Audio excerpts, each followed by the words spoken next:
Hi everyone, welcome back to this another video. आज का ये बहुत ही स्पेशल सेशन होने वाला है जिसमें कि हम आपको थंबनेल देख के पता चल गया होगा, हम सेंस ऑर्गन में जो आई होने वाला है इसका हम कंप्लीट पूरा मतलब कि आप जो सोच सकते हैं वो सारे प्रोसेस को इसमें इस पूरी एक वीडियो में हम कवर अप करने वाले हैं।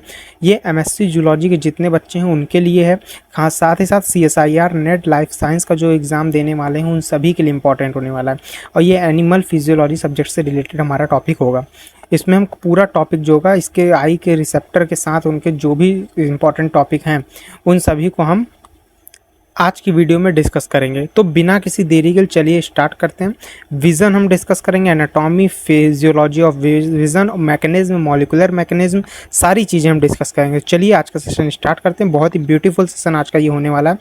तो बिना किसी देरी के अब चलिए स्टार्ट करते हैं।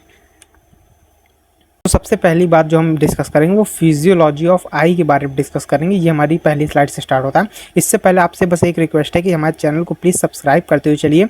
सपोर्ट बना रहेगा आपका, तभी इस वीडियो को बनाने के इतने लॉन्ग फॉर्मेट में जिसमें कि सारे इन्फॉर्मेशन इंक्लूड हो, उन सबको बनाने के वीडियो का मतलब होता है। साथ ही साथ इस सेशन को लाइक जरूर से करिएगा अगर आपको थोड़ा सी भी हेल्प मिलती समझ में आता हो। अपने दोस्तों के साथ शेयर करिएगा, जो भी आपके जूनियर्स हो, सीनियर्स हो, उन सभी को शेयर करिएगा अगर थोड़ा सा वीडियो पसंद आता है। और आप साथ आप फॉलो कर सकते हैं हमारे इंस्टाग्राम हैंडल को, जो कि आपको चैनल के डिस्क्रिप्शन बॉक्स में मिल जाएगा। और टेलीग्राम पे आप जुड़ सकते हैं जहाँ पे इस पूरे वीडियो की पीडीएफ आपको शेयर कर दी जाएगी। तो चलिए अभी स्टार्ट करते हैं फिजियोलॉजी ऑफ आई की। तो यहाँ पे हम क्या डिस्कस करेंगे, पहले आपको ये बात कर लेते हैं। इस पूरे वीडियो में डिस्कस करने वाले हैं, ये समरी के तौर पे है। फंक्शनल स्ट्रक्चर ऑफ आई को हम डिस्कस करेंगे, इमेज फॉर्मेशन मैकेनिज्म को डिस्कस करेंगे, विजुअल पाथवे को डिस्कस करेंगे, एबनॉर्मलिटीज़ को डिस्कस करेंगे जो विजन के साथ होती है। तो ये सारे टॉपिक को आज की वीडियो में हम डिस्कस करने वाले हैं। तो चलिए अब आगे बढ़ते हैं पहले टॉपिक के साथ, जहाँ पे हम फिजियोलॉजी ऑफ आई को देखते हैं। यहाँ पे क्या बता रहा है ये कि the I R complex sense organ होती हैं जो कि इवॉल्व होती हैं प्रिमिटिव लाइफ सेंसिटिव स्पॉट, जिनमें कि बहुत सारे प्रिमिटिव लाइफ सेंसिटिव स्पॉट्स होते हैं, उनसे बनी हुई होती है, इवॉल्व की हुई होती है। आई के बारे में बात करें तो यहाँ पे ये एक ऑप्टिकल कैमरे की तरह होती है जिसमें एक लेंस लगा होता है और साथ ही साथ प्रोटेक्टिव केसिंग इसमें देखी जाती है। ईच आई में लेयर इसमें होते हैं, रिसेप्टर्स होते हैं। A lens system has focused light on these receptor. जो लेंस होता है वो क्या करता है, आपके रिसेप्टर्स पे लाइट को फोकस करने का काम करता है। A system of nerves that conduct impulses from the receptors to the brain. बहुत सारे इसमें नर्व इम्पल्स होते हैं जो कि आप क्या करते हैं, रिसेप्टर्स होते हुए ब्रेन तक पहुंचते हैं। साथ ही साथ अभी हम ये पूरे डायग्राम को भी अच्छे से डिस्कस करेंगे। नेक्स्ट आगे इसके आगे बात करें हम, तो हमें क्या पता चलता है फिजियोलॉजी सिग्निफिकेंस ऑफ आई, यानी आई का सिग्निफिकेंस क्या है। तो अगर इसकी बात करें तो create mental image of external world, मतलब कि जो दुनिया है उन्हें देखने को हमको एक नज़रिया मिलता है। परसेप्शन ऑफ लोकेशन दिखता है हमें, साइज़ पता चलती है, shape, colour, texture of objects, ये सारी चीज़ें पता चलती हैं। If object moving, speed and direction, ये चीज़ें पता चलती हैं। And image is formed by the retina, retina पे जो इमेजेस बनती हैं उन्हीं से हमें सारी चीज़ें दिखती हैं। उन सरफेसेस की इमेज रेटिना बनती है। The light energy is translated into this electrical signal by rods and cones. जो ये लाइट हमारे आंखों में आती है वो किसके जरिए आती है, इलेक्ट्रिक सिग्नल में किसके जरिए कन्वर्ट होती है, वो हमारे रॉड्स एंड कोन्स के जरिए, जो कि फोटो रिसेप्टर्स होते हैं। इन सबको डिस्कस करेंगे। The formation needed to create the mental image encoded by the neurons within the retina. जो इन्फॉर्मेशन आती है बाहरी दुनिया की, यानी जो एक्सटर्नल वर्ल्ड की, वो क्या होती है, न्यूरॉन्स के जरिए रेटिना तक आती है। और इसके अलावा the information is used by visual cortex to create the visual perception describe the scene. जो इन्फॉर्मेशन आती है वो सारी हमारी विजुअल कॉर्टेक्स के जरिए क्रिएट की जाती हैं और वो हमें देखने को मिलती हैं।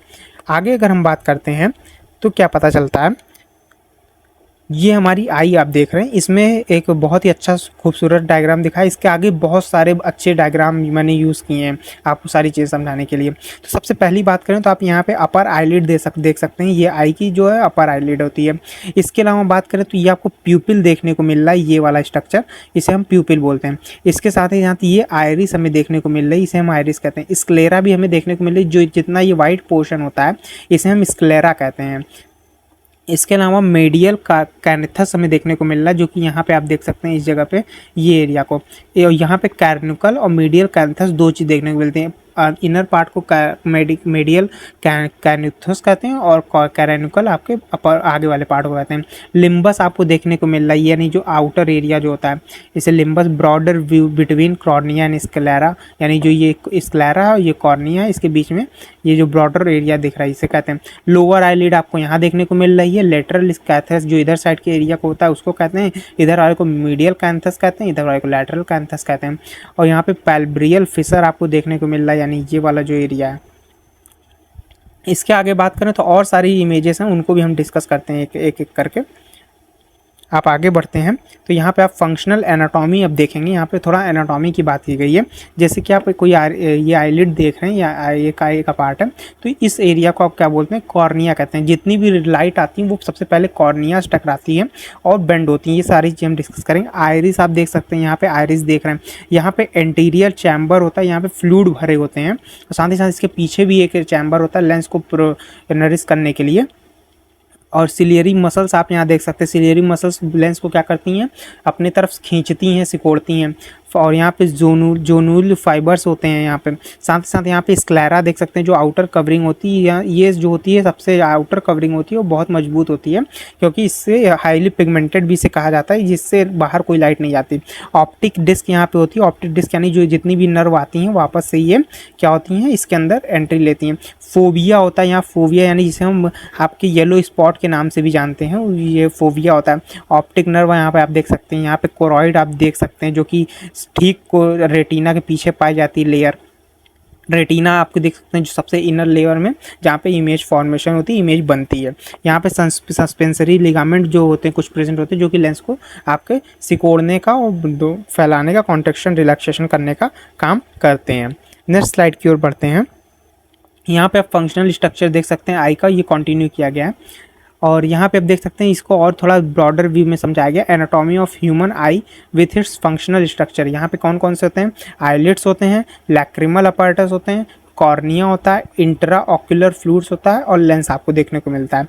या इसके फंक्शनल स्ट्रक्चर होते हैं जो फंक्शन प्रोवाइड करते हैं। यहाँ पे फिर वही चीज़ें सारी बताई गई। सबसे पहला आपका कॉर्निया आपको देखने को मिलता है। उसके जस्ट बाद अगर बात करें तो आपको एक्वस ह्यूमर देखने को मिलता है, जो कि आपको प्रोवाइड करता है नरिशमेंट लेंस को। इसके बाद अगर हम बात करें तो आपको यहाँ पे उसके बाद आइरिस देखने को मिलेगा। आइरिस के बाद आपको प्यूपिल देखने को मिलेगा, फिर आपको लेंस देखने को मिलता है। इसके बाद अगर हम बात करें तो उसके बाद हमें एंटीरियर कैविटी में एंटीरियर चैम्बर आपको देखने को मिलता है और पोस्टीरियर चैम्बर देखने को मिलता है। लैटरल रेक्टस यहाँ प्रेजेंट होता है, रेटिना प्रेजेंट होता है, कोराइड कोट आपको फिर देखने को मिलता है, स्क्लेरा देखने को मिलता है। ये सारी असेंडिंग ऑर्डर में है। विट्रस ह्यूमर आपको यहाँ पे विट्रस ह्यूमर देखने को मिलता है, ये भी आपका बहुत ज़्यादा, इसका रिप्लेसमेंट कभी नहीं किया जा सकता है। इसके साथ ही साथ फोविया सेंट्रलिस, जैसे मैंने बात की, येलो स्पॉट, ब्लाइंड स्पॉट यानी ऑप्टिक नर्व जहाँ से आपको निकलती है, ऑप्टिकल डिस्क होती है, पोस्टीरियर कैविटीज़ को कहते हैं। साथ ही साथ मीडियल रेक्टस आप देख सकते हैं, यहाँ पे था, यहाँ लैटरल रेक्टस था, यहाँ पे मीडियल रेक्टस था, और ये transfer sections of human eyes था यानी टीएस था। चलिए अब नेक्स्ट स्लाइड की ओर बढ़ते हैं। आपको अगर वीडियो बिल्कुल समझ आ रही है तो प्लीज़ लाइक और चैनल सब्सक्राइब जरूर करिएगा। आईलिड की यहाँ बात करते हैं, जो सबसे पहला आपका पार्ट था। तो आईलिड में अगर आप देखें, the eye has lids to close it off from environment, यानी जो आईलिड्स होती हैं वो सबसे पहले आपके आँखों को बचाने का काम करती हैं। The process of closing lids occurs a result of relaxation of लेवियर palpebrae muscles supported by CN3, contraction of orbicularis oculi muscles suppressed by CN7। यानी ये मसल्स के नाम दिए हुए हैं कि किन मसल्स की वजह से ये आपकी आईलिड आपकी क्लोज होती है और इन्वायरमेंट से आपको बचाती है। और इसके आगे अगर हम बात करें, यहाँ जितने भी इंपॉर्टेंट टॉपिक हैं उनको हम जरूर से डिस्कस करने वाले हैं। लैक्रिमल अपैरेटस जहाँ से आपकी आंसू निकलते हैं उन पार्ट को कहा जाता है। Lacrimal gland secretes tears continuously, जैसा कि मैंने बताया। इसके अलावा लोकेटेड कहाँ होती है, upper and outer corner of body, यानी अपर साइड में और आउटर कॉर्नर बॉडी में आपकी लैक्रिमल ग्लैंड आपको देखने को मिलती हैं। इसके अलावा the lacrimal apparatus consist of a tear secreting gland, जो कि टीयर सिक्रेटिंग ग्लैंड यहाँ पे होता है। सीरीज ऑफ डक्ट इसमें प्रेजेंट होते हैं that carry tears to nasal cavity, यानी जो ये क्या होती है, ये सीरीज ऑफ डक्ट होती है, ये यहाँ से जाके नेजल कैविटी में आपके, ये देख सकते हैं यहाँ पे, ये देखिए यहाँ से नेजल कैविटी में जाके ओपन होती हैं और टीयर्स को ले जाती हैं। Tears exist lacrimal gland through tiny tubules flow downward जैसा कि आप देख सकते हैं, and medially across the eyed और मिडिल पार्ट से होते हुए जाती है।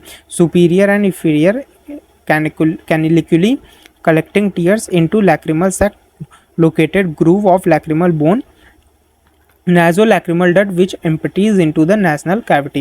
यानी सिंपल ये यहाँ पे अगर आप देखा जो बता रहे हो तो ये लैक्रिमल ग्लैंड जो प्रेजेंट होती है यहाँ पे प्रेजेंट होती है और एक यहाँ पे कॉर्नर प्रेजेंट होती है। ये मीडियल नेशनल कैविटी में जाके खुलती हैं। यहाँ पे सुपीरियर एंड इंफीरियर कैनिकुली प्रेजेंट होते हैं।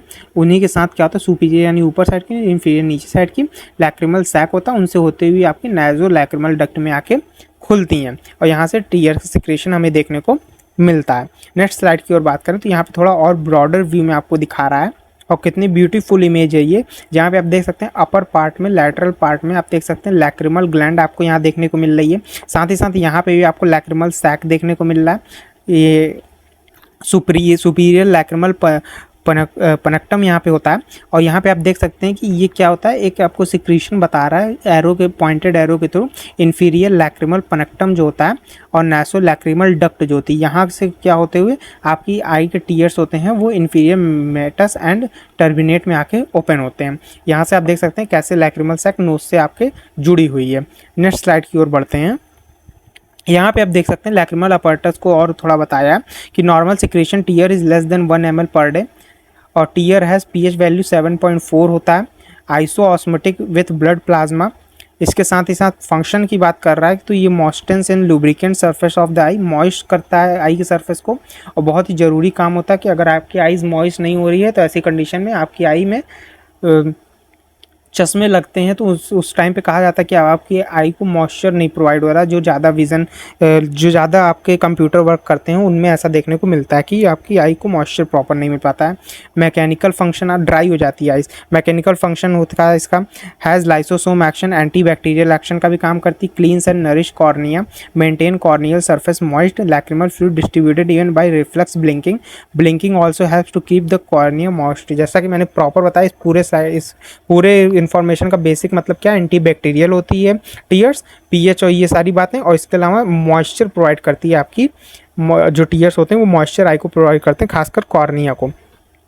यहाँ पे फिर इसका थोड़ा ब्रॉडर व्यू दिखाया कि कैसे यहाँ पे लैक्रिमल ग्लैंड है और लैक्रिमल सैक के द्वारा यहाँ पे फिर थोड़ा बताया टू नेजल कैविटी लैक्रिमल पनक्टम होता है। ये थोड़ा माइक्रोस्कोपिक व्यू जूम करके आपको दिखाया। नेक्स्ट साइड की ओर बढ़ते हैं। एक्स्ट्रा ऑक्यूलर मसल्स की थोड़ा बात करते हैं कि एक्स्ट्रा ऑक्यूलर मसल्स क्या होती हैं। तो ये आपको आई की मूवमेंट करवाने में कोशिश करती हैं, अगल बगल देखने में ऐसी तरफ इस तरह का। तो यहाँ कह रहा है the eye is moved within the orbit by 6 extra ocular muscles. आपको 6x6 विजन याद होगा, ऐसा होता है कुछ, तो वो सारी चीज़ें यहाँ से होती हैं। यहाँ पे क्या होता है, 4 रेक्टस मसल्स होती हैं जो कंट्रोल करती हैं आई बॉल के मूवमेंट को पेरिपेंडिकुलर एक्सिस यानी ऊपर नीचे और दाएं बाएं। यहाँ पे आप देख सकते हैं कि सुपीरियर रेक्टस जो है ये अपर मसल्स होती हैं, सुपीरियर ऑबिक्यू जो होती हैं वो लैटरल मसल्स होती हैं, यानी लैटरल मूवमेंट के लिए होती हैं। इंफीरियर रेक्टस आपको देखने को मिलेगा, मीडियल रेक्टस देखने को मिलेगा, ये उनके रिसेप्टर हैं, थोड़ा बताए गए हैं। इसके अलावा 2 ऑब्लिक्यूल मसल्स देखने को मिलती है, transitional rotation of eye, 3 cranial nerve देखने को मिलती हैं,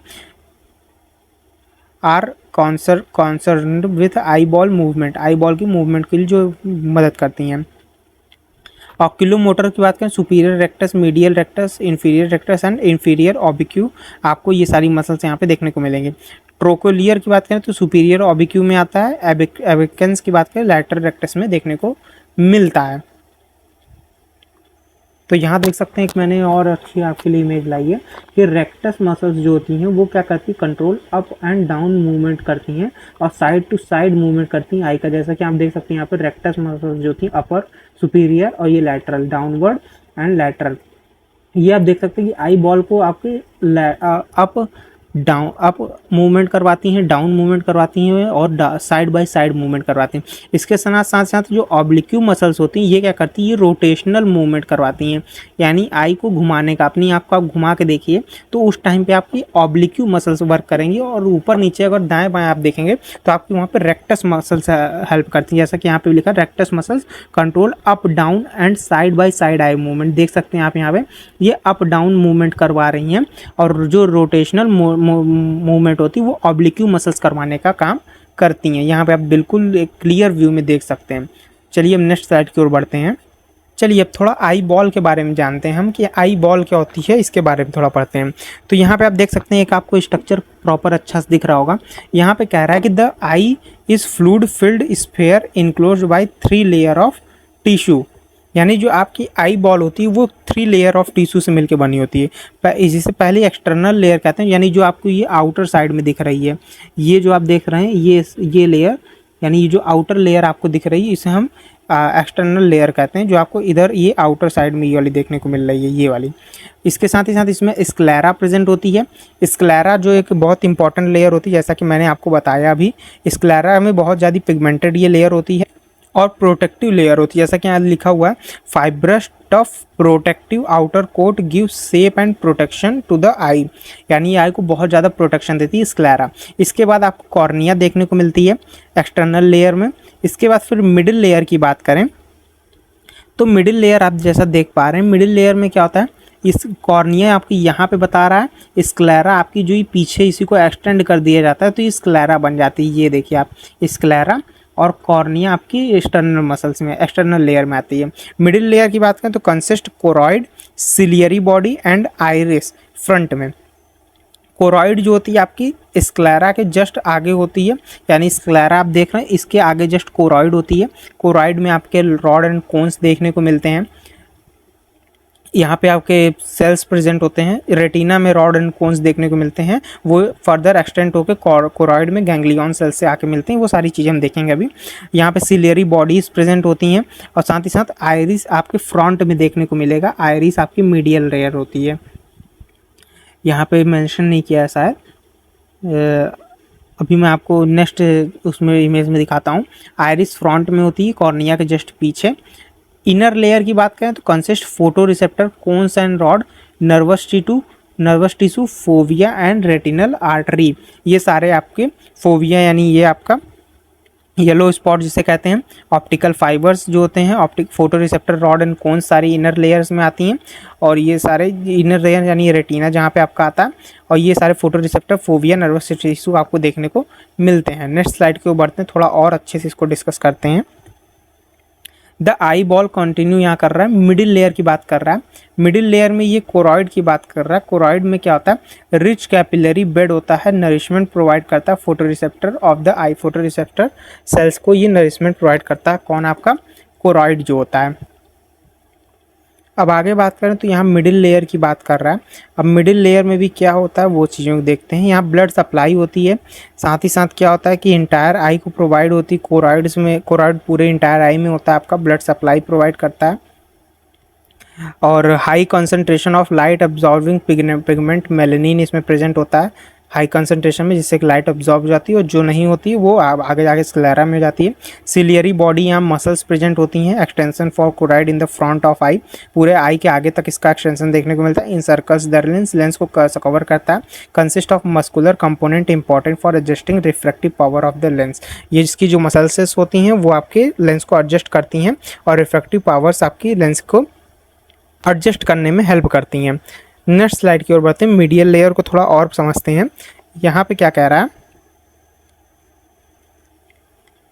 तो यहाँ देखते हैं हम तो क्या कह रहा है, थोड़ा मीडियल लेयर को कंटिन्यू करते हैं और डिस्कस करते हैं। यहाँ पे सिलियरी प्रोसेस भी प्रेजेंट होती है, जैसा कि मैंने बताया। वैस्कुलर कंपोनेंट देखने को मिलता है, एक्वस ह्यूमर देखने को मिलता है, और ये फिल्स होता है फ्रंट ऑफ आई, आई के आगे वाले पार्ट में थोड़ा वेट्रस ह्यूमर, एक्वस ह्यूमर देखने को मिलता है, जो कि लेंस को नरिशमेंट प्रोवाइड करता है। आइरिस का कलर्ड पार्ट जो होता है वो भी मिडिल लेयर में आता है। Regulate entry of the light into the eye, जो कि आपके एंट्री को, लाइट के एंट्री को रेगुलेट करता है। प्यूपिल प्रेजेंट होता है, सेंट्रल ओपनिंग होती है आइरिस के आगे।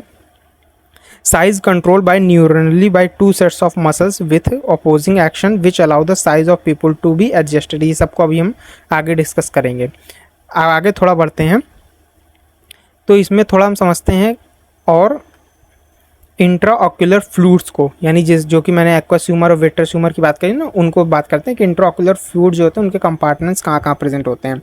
तो यहाँ आप देख सकते हैं, जैसा कि एक्वस ह्यूमर की बात कर रहा है, ये क्या था, freely flowing and transparent fluid found between cornea and lens. यह कॉर्निया आपका, यानी अगर आप यहाँ देखेंगे इस जगह पे आपका कॉर्निया प्रेजेंट है, और कॉर्निया के जस्ट अंदर साइड में एक्वस ह्यूमर आपको देखने को मिल रहा है।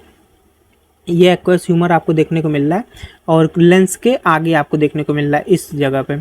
और यहाँ पे produce by ciliary epithelium activity secretion, ciliary epithelium जो होते हैं उनके एक्टिव सिक्रीशन से यहाँ पे एक्वस ह्यूमर आपको देखने को मिलता है। By ciliary process in the anterior chamber between the lens and iris, यानी ये सिलियरी प्रोसेस के थ्रू आपको देखने को मिलता है एक्वस ह्यूमर। और it supplies cornea and lens between nutrients glucose and amino acid. ये क्या होता है, ये सप्लाई करता है कॉर्निया और लेंस को, न्यूट्रेंट प्रोवाइड करता है ग्लूकोज और अमाइनो एसिड का, रिमूव वेस्ट मटेरियल को रिमूव करने का काम करता है। एक्वस ह्यूमर जो होता है continuously being the formed and reabsorb, ये क्या होता है एक्वस ह्यूमर फॉर्म भी होता रहता है, साथ ही साथ क्या होता है रीअब्जॉर्ब भी होता रहता है। और इसी तरह इसका पूरा जो होता है क्या कहते हैं कि वो फ्लो बना रहता है आपके एक्वस आई में। नेक्स्ट आगे बात करें एक्वस ह्यूमर के बारे में और बात करें तो यहाँ पे आप और अच्छा देख सकते हैं। ये देखिए आपको ये जो पार्ट दिख रहा है ना, कितना अच्छा ये एक्वस ह्यूमर आपको दिखा रहा है यहाँ पे। और ये प्रॉपर यहाँ से सिक्रीशन हो रहा है आपके सिलियरी मसल्स के थ्रू, लेंस को आगे प्रोवाइड कर रहा है नरिशमेंट। और साथ ही साथ ये थोड़ा पीछे साइड में आपको पोस्टीरियर में भी देखने को मिलता है, यहाँ प्रॉपर नहीं दिख रहा है लेकिन पीछे साइड में भी आपको लेंस को प्रोवाइड करने विट्रस ह्यूमर के थ्रू नरिशमेंट प्रोवाइड किया जाता है। सिलियरी मसल्स आप देख सकते हो उनके थ्रू एक्वस ह्यूमर निकल रहा है। कैनाल ऑफ स्लेम इसे भी कहा जाता है, सिलियरी एपिथेलियम में आप देख सकते हैं। तो यहाँ क्या कर रहा है, रेगुलेट इंट्राऑक्यूलर प्रेशर 15 mmHg होता है। It normally drained through the network of tubercle into the canal of Schlemm, a venous channel at the junction between the iris and the cornea, corneoscleral junction भी जिसे कहा जाता है। यानी आपका जो कैनाल ऑफ स्लेम होती है जिसे कि वीनल चैनल जंक्शन कहते हैं, आयरिस और कॉर्निया के जो बीच की जो जंक्शन जो होती है जहाँ पे हमें देखने को मिलता है, जहाँ से आयरिस भी आ रहा है और आपका क्या हो रहा है कि कॉर्निया भी जहाँ पे मिक्स हो रहा है उसी जगह पे जंक्शन को हम कैनाल ऑफ स्लेम कहते हैं। यहाँ पे आप देख सकते हैं, यहाँ लिखा हुआ pathway of aqueous humour from secretion by the ciliary epithelium to its outflow via the canals of Schlemm. Canal of Schlemm के थ्रू देखिए कैसे यहाँ पे एक्वस ह्यूमर यहाँ पे फ्लो हो रहा है, उसी चीज़ को बताया है यहाँ पे। नेक्स्ट स्लाइड की ओर बढ़ते हैं। नेक्स्ट स्लाइड आपकी स्क्रीन पे शो हो रही है। तो इस स्लाइड में मैंने और अच्छे से दिखाने की कोशिश की है कि कैसे आपका एक्वस ह्यूमर कैसे आपका ये फ्लो किया जाता है। तो यहाँ देख लेते हैं स्लेम ऑफ कैनाल देख सकते हैं, जहाँ से आपकी ये कॉर्निया आ रही है, साथ ही साथ यहाँ पे सिलियरी प्रोसेस आ रहे हैं, ये दोनों जहाँ पे मिल रहे हैं उस जगह को कैनाल ऑफ स्लेम कहते हैं। यहाँ सिलियरी प्रोसेस के थ्रू आपका एक्वस ह्यूमर आता है और यहाँ से पूरा फ्लो होता है। पोस्टीरियर ऑक्यूलर चैम्बर यहाँ पे होता है, साथ ही साथ क्या होता है इसे पोस्टीरियर ऑक्यूलर चैम्बर कहते हैं। एक्वस ह्यूमर आपको ये देखने को मिल ही रहा है यहाँ पे।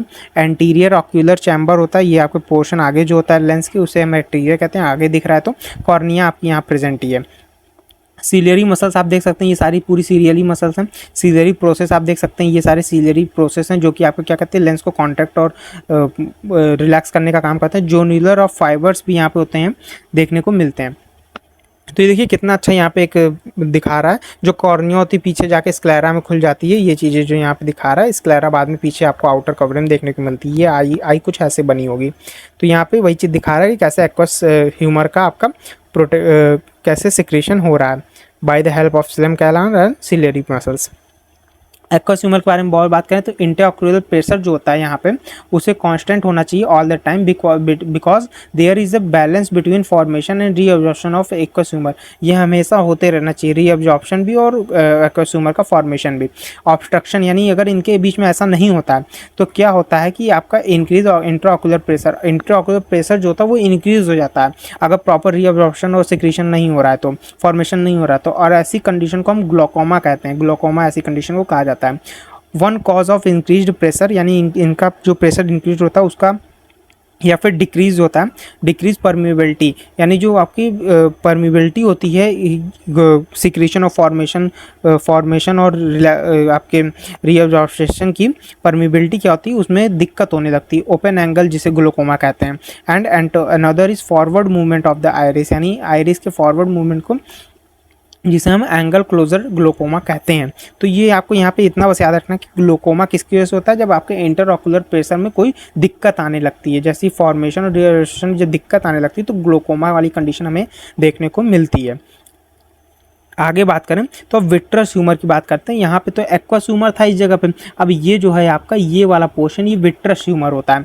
अब इसके बारे में बात करें तो occupies the space between lens and retina, lens and retina के बीच में आपको जो ये चैम्बर देखने को मिल रहा है इसे विट्रस ह्यूमर कहते हैं। ये कभी भी रिप्लेस नहीं किया जा सकता। एक्वस ह्यूमर रिप्लेस कर सकते हैं लेकिन विट्रस ह्यूमर को हम कभी भी रिप्लेस नहीं कर सकते हैं। लेंस को भी रिप्लेस किया जा सकता है लेकिन विट्रस ह्यूमर को रिप्लेस नहीं कर सकते। Is also transparent jelly like fluid, 80% volume of eye, 80% volume of eye का होता है। शेप ऑफ आई बॉल ये देखने डिसाइड करता है कि आपकी आई बॉल की शेप कैसी होगी, मीडियम होगी, लार्ज होगी, स्मॉल होगी। कंटेंस फैगोसाइटोसिक सेल्स इसके अंदर होती हैं जो कि आपके ब्लड को रिमूव करती हैं, blood and debris that might otherwise interfere with light transmission. जो ब्लड उसमें डेब्रीज होती हैं उन सबको रिमूव करने का काम करती हैं, नहीं तो आपको देखने में क्या होती है, दिक्कत हो जाती है। Produce by retinal glial cells and the ciliary epithelial cells, ये किससे आपकी निकलती हैं, ग्लायल सेल से निकलती हैं और आपके एपिथेलियल सेल से निकलने को देखी जाती है, निकलती हैं। इसके साथ provides and maintains spherical shape of eye, जैसा कि मैंने बताया कि आपके आई शेप को डिटरमाइन करती हैं, बनाती हैं। आगे बात करें तो यहाँ पे कॉर्निया की बात कर रहा है। अभी कॉर्निया क्या होती है, जैसा कि अभी हमने इतनी देर से देखा है, कॉर्निया सबसे आगे वाला पोर्शन होता है आई का, जो कि बाद में पीछे जाके स्क्लेरा में खुलता है। यहाँ आप लेंस देख सकते हैं, पोस्टीरियर चैम्बर आप देख सकते हैं जैसे कि विट्रस ह्यूमर, आयरिस आप देख सकते हैं जो कि लेंस को पोजेस करने का काम करता है, सिलेरी बॉडी देखने को देख सकते हैं जो कि आपका एक्वस ह्यूमर बनाता है। एंटीरियर चैम्बर में आपका एक्वस ह्यूमर होता है। Cornea is about the 11 millimetre in diameter, यानी 11 मिलीमीटर इसका डायमीटर होता है। थिकनेस ऑफ 1 mm, इसकी थिकनेस 1 mm होती है। बल्स फॉरवर्ड, पीछे तक जाता है। हैज़ नो ब्लड वेसल्स, इसके अंदर कोई ब्लड वेसल्स देखने को नहीं मिलती है। आई के किसी भी आगे वाले पार्ट में हमें ब्लड वेसल्स देखने को मिलती ही नहीं है, इसलिए नहीं मिलती क्योंकि अगर ऐसा होगा तो हमारे देखने में क्या हो जाएगा, दिक्कत आएंगी। It obtain oxygen supply through diffusion from the air and surrounding structure, ये क्या होता है कि अपने सराउंडिंग स्ट्रक्चर से ऑक्सीजन को लेती है और डिफ्यूजन के थ्रू ऑक्सीजन को लेती है। ट्रांसपेरेंट विंडोज ऑफ आई, बिल्कुल ट्रांसपेरेंट होती है, आप नॉर्मल नहीं देख पाएंगे इसे कॉर्निया को क्योंकि बिल्कुल ट्रांसपेरेंट होती है। कंपोज्ड ऑफ कनेक्टिव टिश्यू उसके अंदर होता है with a thin layer of epithelium and collagenous fibre, separate by trigeminal nerve, ये सप्लाई करती है ट्राइगेमिनल नर्व को। ट्राइजेमाइनल नर्व फंक्शन क्या होता है, लाइट रिफ्रैक्शन करती है 42 डायोप्टर, ये मतलब सबसे ज़्यादा जो लाइट का रिफ्रैक्शन होता है वो कॉर्निया के थ्रू ही होता है। इसके अलावा प्रोटेक्ट अगेंस्ट हार्मफुल एजेंट के थ्रू प्रोटेक्ट करती है, जैसे कि आउटर लेयर है तो ये काम होगा ही।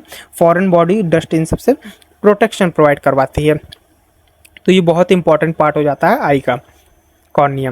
कॉर्नियल रिफ्लेक्स की बात करें, जैसा कि मैंने बताया कॉर्नियल रिफ्लेक्शन जो होता है जिससे कि सबसे ज़्यादा रिफ्लेक्शन अबाउट 70% हो जाता है। It is protective reflex setting by the I bye it's eyelids on touching the cornea, यानी प्रोटेक्टिव रिफ्लेक्स सेटिंग इसमें देखने को मिलती है। इसके अलावा कंपोनेंट्स ऑफ कॉर्नियल रिफ्लेक्स की बात करें, क्या क्या कॉर्नियल रिफ्लेक्स के कंपोनेंट्स होते हैं। रिसेप्टर होता है, कॉर्नियल रिसेप्टर प्रेजेंट होते हैं और ये सारे आपके होते हैं, लेकिन इन सबको हमें नहीं डिस्कस करना है, ये आपके नहीं पूछे जाते हैं।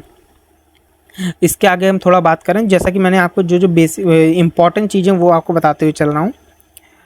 अब यहाँ पे एस्टिमैटिज्म होता है, ये एक डिसऑर्डर है। इसमें क्या होता है आप देख सकते हैं, ये आपके जो प्रॉपर व्यू में देख रहे हैं लेकिन यहाँ पे ब्लर्ड व्यू हो जा रहा है।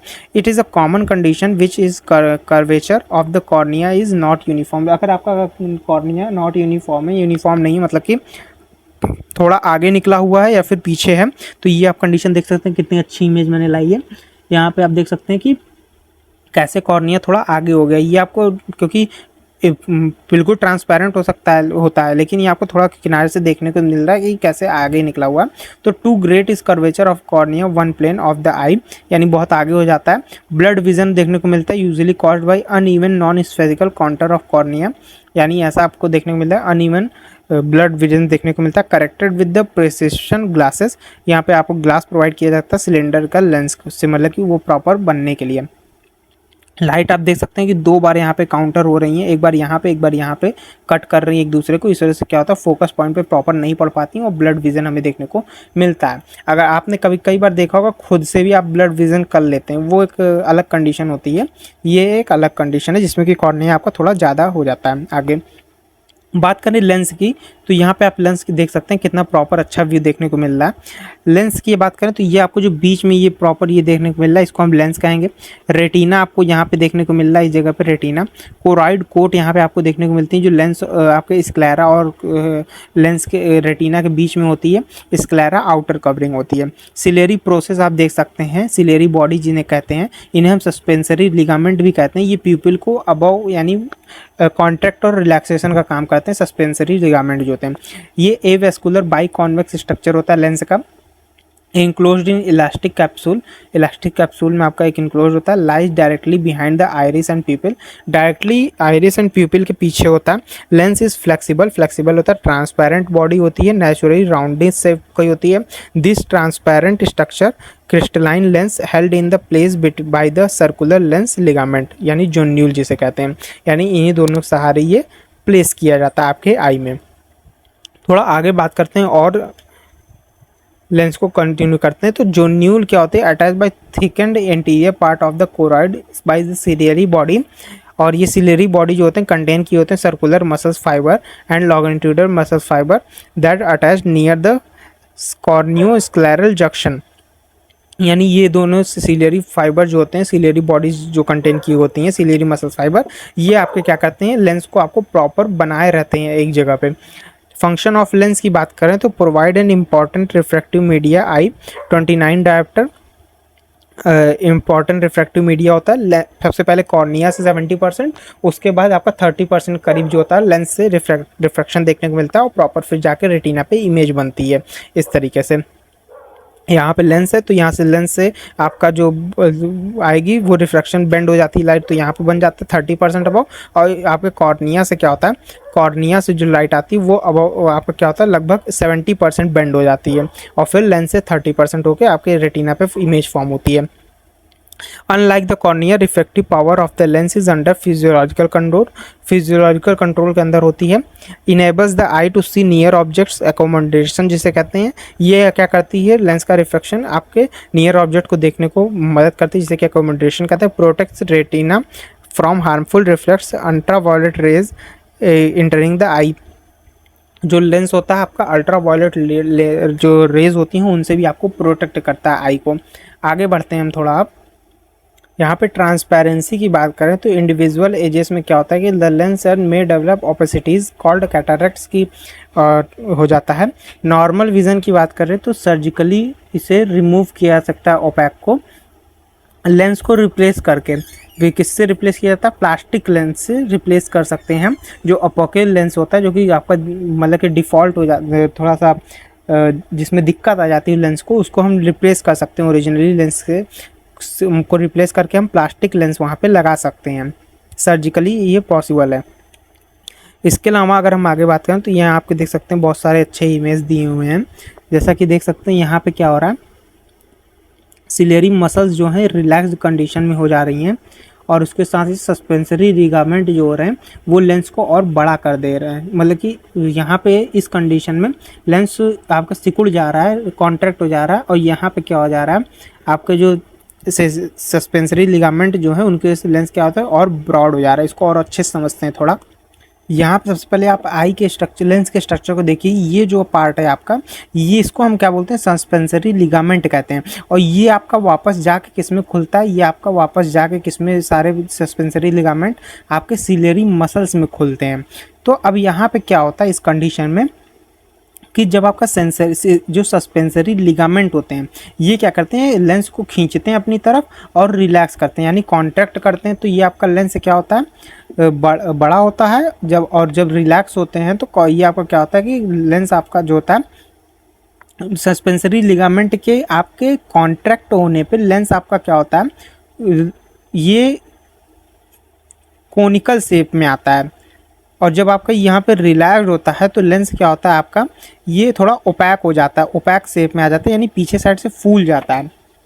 ऐसी कंडीशन हमें देखने को मिलती है कॉन्ट्रैक्शन और रिलैक्सेशन के किसके? सस्पेंसरी लिगामेंट की वजह से, जिसे कि हम इस कंडीशन को हम क्या बोलते हैं? एकोमोडेशन भी कहते हैं। इसे हम एकोमोडेशन कंडीशन भी कहते हैं। और इसके अलावा ये जो होती है ये आपके दूर को देखने के लिए होती है, तो इसको हम डिस्टेंट ऑब्जेक्ट देखने के लिए कंडीशन कहते हैं। यहाँ पे क्या होता है, लेंस आपका ये आपका जो होता है ये थोड़ा कॉन्वेक्स हो जाता है, यहाँ कम कॉन्वेक्शन देखने को मिलता है, यानी लेंस का जो कॉन्वेक्स होता है वो कम कॉन्वेक्स देखने को मिलता है। लेकिन यहाँ पे जो आप देख रहे हैं यहाँ पे कॉन्वेक्स कंडीशन जो होती है वो ज़्यादा हो जाती है लेंस की, और यहाँ पे कॉन्वेक्स हो जाती है। सस्पेंसरी लिगामेंट यहाँ पे क्या होता है, कॉन्ट्रैक्ट होता है। कॉन्ट्रैक्ट जब होता है तो क्या करता है, ये सीलियरी मसल्स जो होती हैं ये रिलैक्स हो जाती हैं। सीलियरी मसल्स क्या होती हैं, ये रिलैक्स हो जाती हैं। तो जब ये रिलैक्स हो जाती हैं तो लेंस आपका क्या होता है कि ये थोड़ा कोनिकल शेप में आ जाता है। Lens thin and focused for distant vision, distant vision के लिए, दूर के विजन के लिए हो जाता है। देखिए यहाँ पे ये क्या होता है, रिलैक्सड हो गई हैं सारी सीलियरी मसल्स जो है रिलैक्स हो रही हैं। और जब सीलियरी मसल्स क्या होती हैं, कॉन्ट्रैक्ट हो जाती हैं, ये देखिए यहाँ कॉन्ट्रैक्ट हो जा रही हैं। और सस्पेंसरी लिगामेंट जो है आपका ये आपका रिलैक्स पोजीशन में चला गया है, रिलैक्स हो गया बिल्कुल। और सीलियरी मसल्स आपकी क्या हो जाती है, कॉन्ट्रैक्ट हो जा रही हैं। तो आपका लेंस देखिए पीछे की वजह से क्या होता है, थोड़ा कॉन्वेक्स की हो जा रहा है, ज़्यादा कॉन्वेक्स हो जा रहा है rather than this इसके। और लेंस थिक हो जाता है, फोकस्ड हो जाता है क्लोज विजन के लिए, क्लोज विजन के लिए हो जाता है। यहाँ पे सस्पेंसरी लिगामेंट सारे आपके रिलैक्स हो जाते हैं। सीलियरी मसल्स देखिए थिक हो जाती है पूरी ये सीलियरी मसल्स, और क्या होती है ये कॉन्ट्रैक्ट हो जाती है। तो यहाँ दो कंडीशन देखने को मिलती है। ये आपका क्या होता है, ये वाली कंडीशन आपके दूर के ऑब्जेक्ट को देखने के लिए होती है, और ये वाली कंडीशन आपका किसकी होती है, पास के ऑब्जेक्ट को देखने के लिए होती है। तो ये आपको ये स्लाइड बहुत अच्छी थी, आपको ये टॉपिक याद रखना है, ये वाला क्वेश्चन, इससे क्वेश्चन पूछे जाते हैं।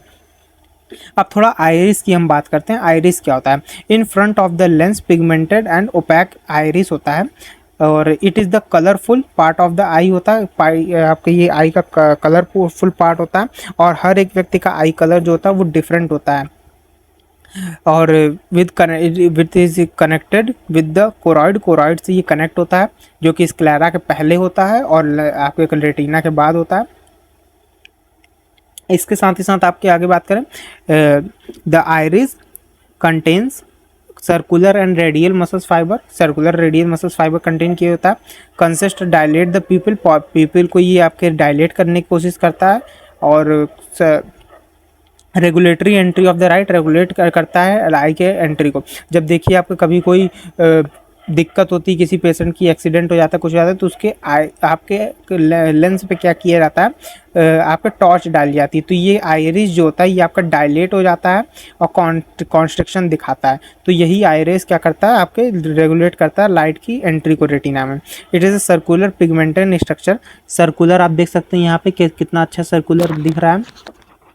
Constriction muscles act as decrease the pupil size, constrict होता है तो डिक्रीज करता है पीपल के साइज को under the parasympathetic control, parasympathetic control के थ्रू ये डिक्रीज करता है पीपल के साइज को। रेडियल डायलेटर होता है, यानी रेडियल, ये आप देख सकते हैं ये आपके रेडियल मसल्स होती हैं जो कि क्या कहती हैं, इंक्रीज करती हैं पीपल के साइज़ को अपनी तरफ खींच के, और क्या कहती हैं ये सिंपैथेटिक कंट्रोल के थ्रू होता है। एसिटाइल कोलिन की बात करें तो वो बहुत ज़्यादा आपके जो मतलब कि यहाँ पे पीपल होता, आइरिस होता है, उसका कॉन्ट्रैक्शन करवाता है। चलिए अब आगे एक स्लाइड में चलते हैं। यहाँ पे पीपली लाइट के रिफ्लेक्शन की बात की गई है। तो यहाँ पे आप देख सकते हैं थोड़ा बता रहा है कि pupil when light directed into the one eye the pupil constrict pupillary light reflex. इसके अलावा the pupil one eye also constrict consensual light reflex. इसके अलावा थोड़ा और बात करते हैं तो initiated by visual photo receptor cones and rods present होती हैं, बाइपोलर सेल्स होती हैं, ganglion cells retina discharge the optic nerves के थ्रू होता है इम्पल्स जनरेट। इसके अलावा ये तो नर्व का अभी हम नर्व जो कंडक्शन होता है उनमें हम ये सारी चीज़ें पढ़ेंगे। तो आगे अब थोड़ा बढ़ते हैं यहाँ से। तो यहाँ पे हम देख सकते हैं कैसे पीपल का कॉन्स्ट्रक्शन हो रहा है और कैसे डायलेशन हो रहा है। तो पैरासिम्पैथेटिक के थ्रू क्या होता है, कॉन्स्ट्रक्शन होता है। तो यहाँ देख सकते हैं पैरासिम्पैथेटिक स्टिमुलेशन क्या कर रहा है, circular muscle contract, circular muscles contract हो रही हैं सर्कुलर साइड में घूम के ऐसे। और इसके अलावा कॉन्स्ट्रक्शन ऑफ पीपल देखने को मिल रहा है। नॉर्मल पीपल इस तरीके का होगा, और सिंपैथेटिक नर्वस सिस्टम से सिंपैथेटिक स्टिमुलेशन के थ्रू क्या होता है, रेडियल मसल्स जो होती हैं वो कॉन्ट्रैक्ट होती हैं। और उनके कॉन्ट्रैक्ट सर्कुलर मसल कॉन्ट्रैक्ट होती हैं तो प्यूपिल का साइज छोटा होता है, और रेडियल मसल्स जब कॉन्ट्रैक्ट होती हैं यानी पीछे की ओर जा रही हैं, देख सकते हैं आप जैसा ये यहाँ रेडियल मसल्स थी ना, सर्कुलर मसल्स तो यहाँ प्रेजेंट थी इस जगह पे, और रेडियल मसल्स आपकी इस जगह प्रेजेंट थी। यहाँ देख सकते हैं सर्कुलर मसल्स का साइज क्या हो रहा है, थोड़ा हो जा रहा है, यहाँ छोटा हो जा रहा है। ये देखिए ये सर्कुलर मसल्स का साइज क्या हो रहा है, छोटा हो जा रहा है। यहाँ सर्कुलर मसल्स का साइज आप देख सकते हैं कितना बड़ा हुआ है, तो कॉन्स्ट्रिक्शन होगा प्यूपिल का, और जब सर्कुलर मसल का साइज छोटा होगा और रेडियल मसल्स का साइज ज़्यादा होगा तो क्या होता है, डायलेट होता है प्यूपिल का। The iris contract and dilate adjust the प्यूपिल, यानी कॉन्स्ट्रिक्शन और डायलेशन क्या होता है, प्यूपिल साइज को एडजस्ट करता है। Pupil allows the light enter to the posterior segment of the eye, pupil ही डिसाइड करता है कि कितना आई के अंदर लाइट जाएगी पीछे साइड में विट्रस चैम्बर के थ्रू होते हुए रेटिना के पास। ये बहुत ही एक अच्छा इमेज के थ्रू आपको बताया। अब एबनॉर्मलिटी की बात करते हैं, प्यूपिल में क्या होता है कि यहाँ पे एर्गिल रॉबर्टसन प्यूपिल जो होता है, इसकी वजह से क्या होता है, if no pupillary light response, यानी आपका प्यूपिल अगर लाइट के प्रति रिस्पॉन्स नहीं कर रहा है, the pupil is small in dim light, pupil small हो जाता है डिम लाइट में। Does not constrict further when eye exposed to bright light, यानी कॉन्स्ट्रिक्शन नहीं होता है जब आई आपके ब्राइट लाइट में जाते हैं, और ऐसी कंडीशन को हम क्या बोलते हैं, न्यूरोसेफेलिस कहते हैं। ऐसी कंडीशन एबनॉर्मलिटी देखने को मिलती है। आगे बात करें तो इमेज फॉर्मिंग मैकेनिज्म की यहाँ बात कर रहा है, ये सारी चीज़ें हम डिस्कस करेंगे। तो यहाँ क्या बोल रहा है, the eye converts energy visual spectrum into the action potential to optic nerve, यानी जो आई से आप देख रहे हैं, विजुअल चीज़ों को देख रहे हैं, उनको के थ्रू क्या होता है, एक्शन पोटेंशियल जनरेट होता है, और एक्शन पोटेंशियल ऑप्टिकल नर्व के थ्रू क्या होता है, ये जो विजुअल स्पेक्ट्रम होता है एक्शन पोटेंशियल जनरेट हो जाता है by the optic nerve, optic nerve के थ्रू एक्शन पोटेंशियल जनरेट होता है, वो फर्दर ब्रेन में डाल दिया जाता है। वो सारी चीज़ें मैकेनिज्म अभी डिस्कस करने वाले। The wavelength of visual light range इतना होती है 397 से 720 थ्रू होती है। The image of object environment are focused on the retina, जो रेटिना पे सारी इमेज का ऑब्जेक्ट जो होती हैं वो फोकस की जाती हैं। इसके अलावा light rays striking on the retina generate potential in the rod and cones, जो लाइट होती है वो जब आके रेटिना पे आके स्ट्राइक करती हैं तो वहाँ पे रॉड एंड कोन्स होती हैं, वो क्या करते हैं, पोटेंशियल जनरेट करते हैं, एक्शन पोटेंशियल, जिनके थ्रू फर्दर आपके प्रोसेस के थ्रू आपका क्या होता है कि आप इमेज फॉर्मेशन देख पाते हैं। Impulses initiate retina are conducted to the cerebral cortex, retina के थ्रू रॉड एंड कोन से होते हुए जो इम्पल्स होता है सेरिब्रल कॉर्टेक्स में जाता है, और वहाँ से क्या होता है, produce of sensation of vision, वहाँ से विजन फॉर्मेशन होता है, आप चीज़ों को देख पाते हैं, समझ पाते हैं। अब एकोमोडेशन की बात करते हैं। जैसा कि हमने बात किया था, एकोमोडेशन में क्या होता है कि आपका जो नियर ऑब्जेक्ट को देखने में ये यूज़ किया जाता है, और कर्वेचर क्या होता है, लेंस का इंक्रीज हो जाता है, यानी जो आपको ये लेंस था ये इंक्रीज हो जा रहा था ना, तो ये आपका क्या होता है, कर्वेचर आपका नियर ऑब्जेक्ट को देखने के लिए हो जाता है। The problem of bringing diverging rays close object to the focus of the retina can be solve either by increasing the distance between the lens and the retina, और by the increasing the curvature of refractive power of the lens. ये चीज़ बता रहा है accommodation अगर आपकी आई में सही से नहीं हो रहा तो आप क्या कर सकते हैं, लेंस और रेटिना के बीच की डिस्टेंस बढ़ा सकते हैं, या फिर आप कह सकते हैं curvature refractive power of lens की बढ़ा सकते हैं, जिससे कि बहुत सारी लाइट को एक साथ अब्जॉर्ब कर सके अपने अंदर लेंस। आगे बात करते हैं तो यहाँ पे क्या कह रहा है, एकोमोडेशन रिफ्लेक्स की यहाँ थोड़ा बात कर रहा है। The ability of lens to adjust is safe facilitating focusing distant object thinner lens convex, यानी जो आपका डिस्टेंस दूर ऑब्जेक्ट होते हैं उनमें क्या होता है, ऑब्जेक्ट में जैसा कि मैंने आपको पहले ही बताया था लेस कॉन्वेक्स हो जाता है लेंस आपका, और जब आपका क्लोज ऑब्जेक्ट होता है तो वहाँ पे लेंस थिक हो जाता है और वहाँ पे हाई कॉन्वेक्स हो जाता है।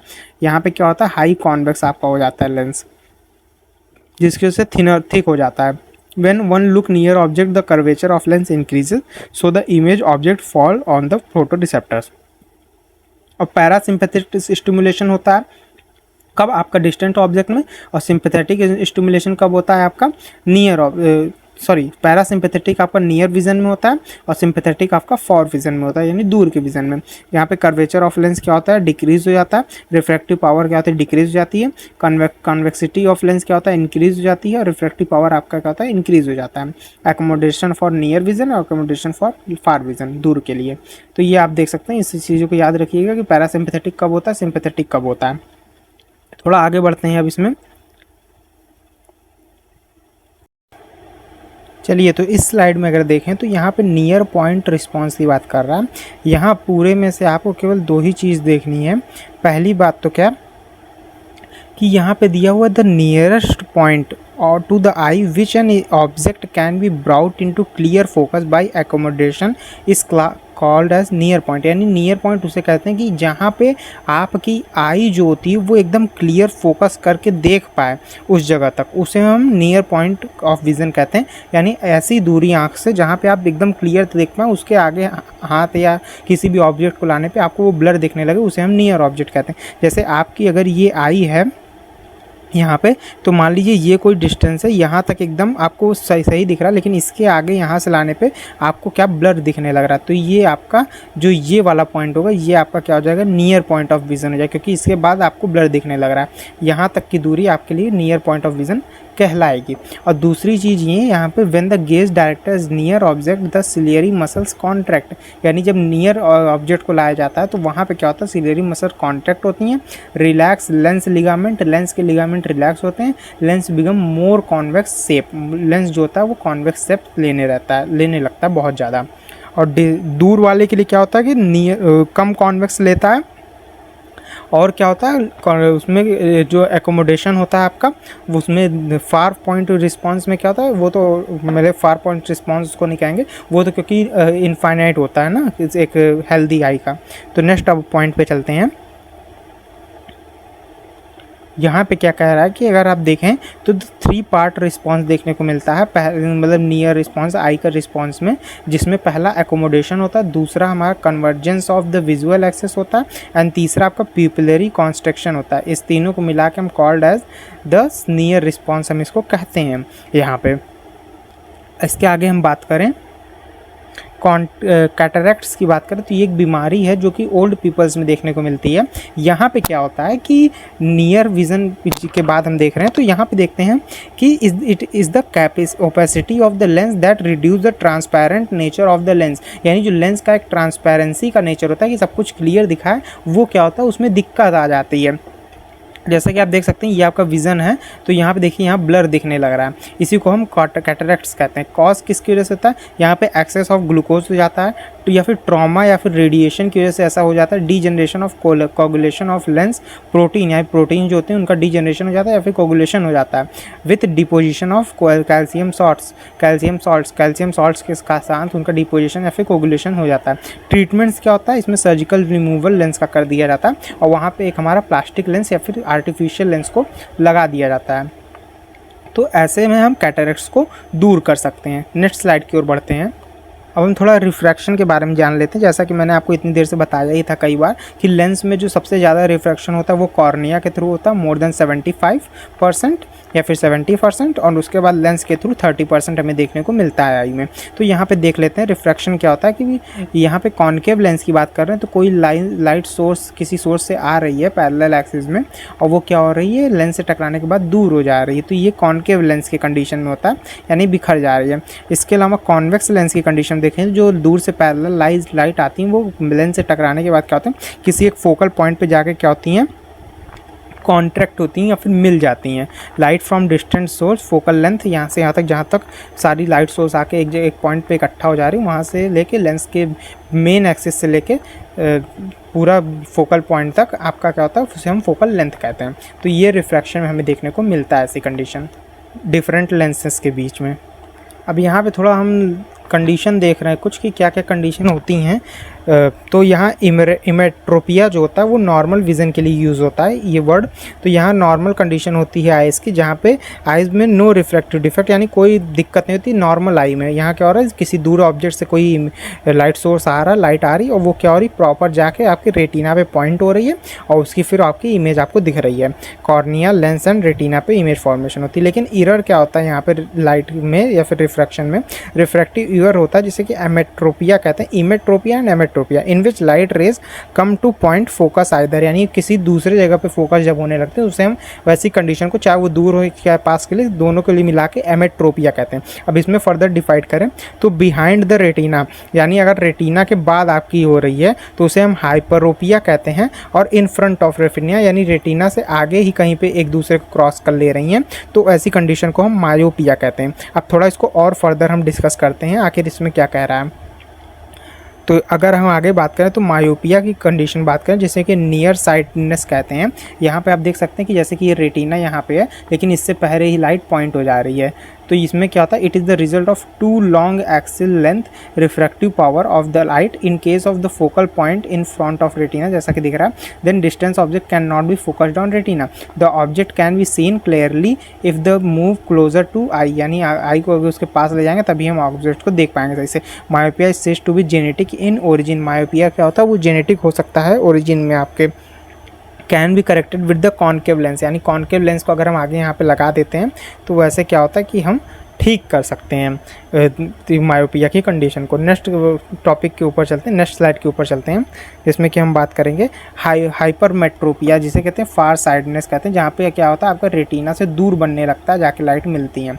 तो यहाँ क्या होता है, when an axial axis length too short the refractive power of the eye then the distant object can not be focused clearly, यानी जो दूर के ऑब्जेक्ट होते हैं जिन्हें दूर का चश्मा मतलब कि चीज़ें नहीं देख पाते हैं उनके लिए ये कंडीशन होती है।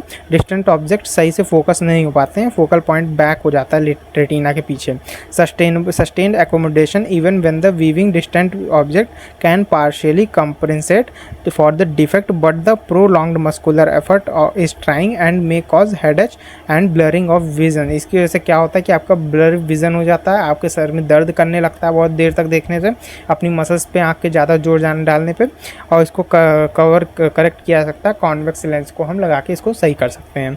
तो ये आपने दो कंडीशन देख ली दूर और पास की, जैसे कि हाइमेट्रोपिया और मायोपिया कहते हैं। मायोपिया आपका फार नियर ऑब्जेक्ट नियर साइडनेस होता है, हाइपरमेट्रोपिया जो होता है वो फार साइडनेस होता है, यानी दूर के लिए होता है, जहाँ पे दूर की चीज़ें सही से नहीं दिखती। तो यहाँ पे आप देख सकते हैं कैसे उसको करेक्ट किया जा सकता है आपकी इस कंडीशन को, हाइपरोपिया को। आई बॉल के आगे आप क्या कर सकते हैं, आप यहाँ पे बाई कॉन्वेक्स लेंस लगा सकते हैं, और यहाँ पे क्या कर सकते हैं, जैसे कि आपका ये देख सकते हैं पहले आपका दूर रेटिना बन रहा है, उसको वापस रेटिना पे फोकस करवाने के लिए आप यहाँ पे आप कौन सा लेंस लगा रहे हैं, आप इस जगह पे आप कौन सा कॉनकेव लेंस लगा रहे हैं। तो इसके अलावा आप क्या कर सकते हैं दूसरे कंडीशन के लिए, यहाँ पे आप क्या कह रहे हैं कि मायोपिया वाली जो कंडीशन है जहाँ पे आपको पास की चीज़ें नहीं दिखने लगती क्योंकि यहाँ पे रेटिना पहले इमेज बनने लगती है, तो यहाँ पे आप कह सकते हैं ये eyeball is too short too long and the light rays focus front of retina placing by concave lens आप यहाँ लगा सकते हैं। यहाँ कॉन्वेक्स लेंस लगाते हैं आप, यहाँ पे आप कॉन्वेक्स लेंस लगाते हैं, और यहाँ पे आप कौन सा लेंस लगाते हैं, यहाँ पे आप कॉनकेव लेंस लगाते हैं, और उससे यहाँ पे सही किया जा सकता है मायोपिया कंडीशन को। और इससे क्या होता है कि आपके जो रेटिना पहले बन रही थी इमेज वापस उसे हम रेटिना पे फॉर्म करवाने लगते हैं। तो ये दो कंडीशन को ऐसे सही किया जा सकता है। अब आगे बढ़ते हैं, चलिए तो अभी यहाँ से हम क्या करेंगे कि थोड़ा हम मॉलिक्यूलर लेवल पे चलेंगे, और अब यहाँ से थोड़े डीप लेवल पे हम समझेंगे। तो यहाँ से बिल्कुल फोकस होकर सभी लोग समझिएगा। यहाँ पे क्या है कि रेटिना के बारे में बात कर रहा है, is is tool of vision, site of image formation होती है रेटिना को हम कहते हैं। The retina is the light sensitive portion होता है of the eye that contains cones, cones इसके पास होते हैं, where the responsible for colour vision, यानी जो कोन्स होते हैं वो आपको जो चीज़ें कलर आप देख पाते हैं वो उनके लिए कौन रिस्पॉन्सिबल होता है, कोन। और रॉड किसके लिए रिस्पॉन्सिबल होते हैं, ब्लैक एंड वाइट विज़न के लिए, यानी आप जब ब्लैक एंड वाइट चीज़ देखते हैं तो उसमें आपकी रॉड्स सेंसिटिव होती हैं। इन दोनों में से अगर सेंसिटिविटी की बात करें तो रॉड्स बहुत ज़्यादा सेंसिटिव होती हैं और कोन्स क्या होते हैं वो थोड़े कम सेंसिटिव होते हैं। किसके लिए, ब्लैक एंड वाइट विज़न के लिए, और ये कब किसके लिए कम सेंसिटिव होते हैं, कलर्स के लिए। अब आगे बढ़ते हैं तो इनमें थोड़ा और डिटेल हम स्ट्रक्चर के बारे में और सारी चीज़ें देखते हैं। यहाँ काफ़ी स्ट्रक्चर बना दिया है तो इसे आप देख लेते हैं अगर समझ में आए तो। कोन्स कहते हैं जो कोन शेप के होते हैं, रॉड कहते हैं रॉड अपने अलग शेप में दिखते हैं प्रॉपर, और कोनिकल शेप में यहाँ पे आपको दिखेंगे।